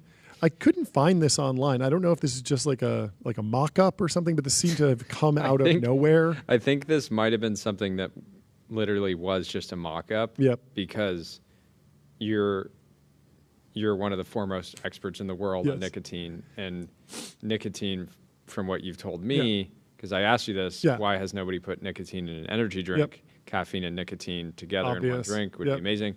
And there's like regulatory reasons for it, and then there's like actually biological reasons that nicotine doesn't process in the same way if it's in your stomach. Yeah, it needs an alkaline environment. Your stomach is too acidic, and so it doesn't absorb. So it can kind of give you an upset stomach, but mostly it just like doesn't absorb. So people will always say like, "Oh, what if I swallowed a nicotine pouch? Like, am I over? Is it over for me?" It's over. It's like, no, it'll probably just pass through you, and it's just not like you didn't get any value out of it. It's fine.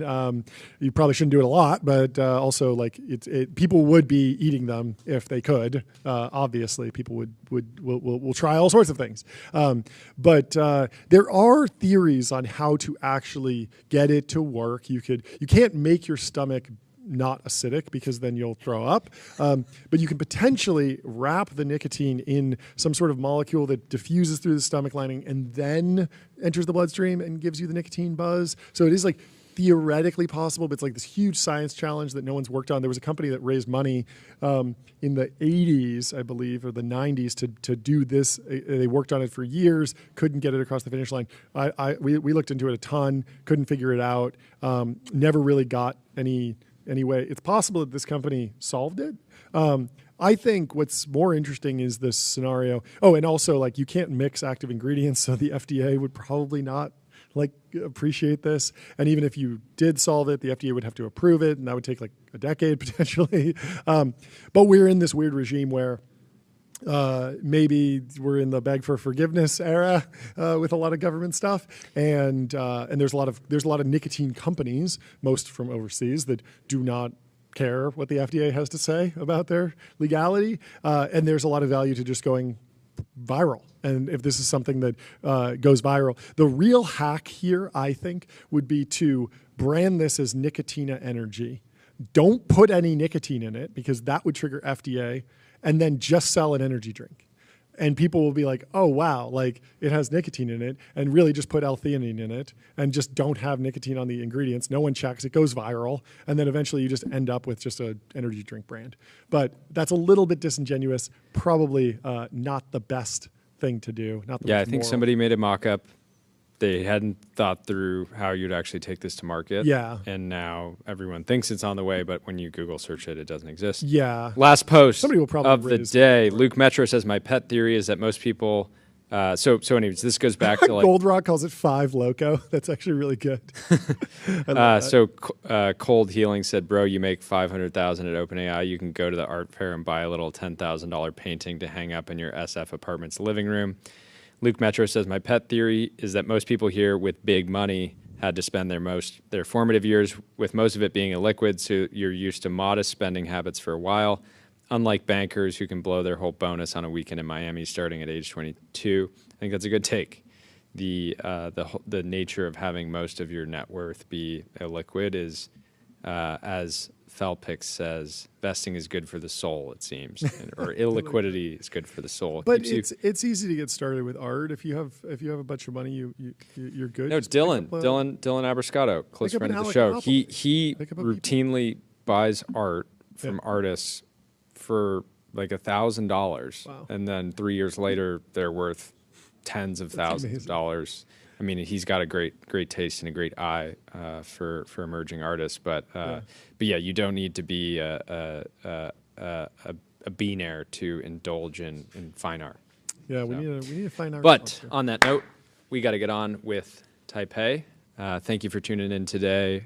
Give us 5 stars on Apple Podcasts and Spotify, and of course, subscribe to our Substack, which we are working very hard on, tbpn.substack.com.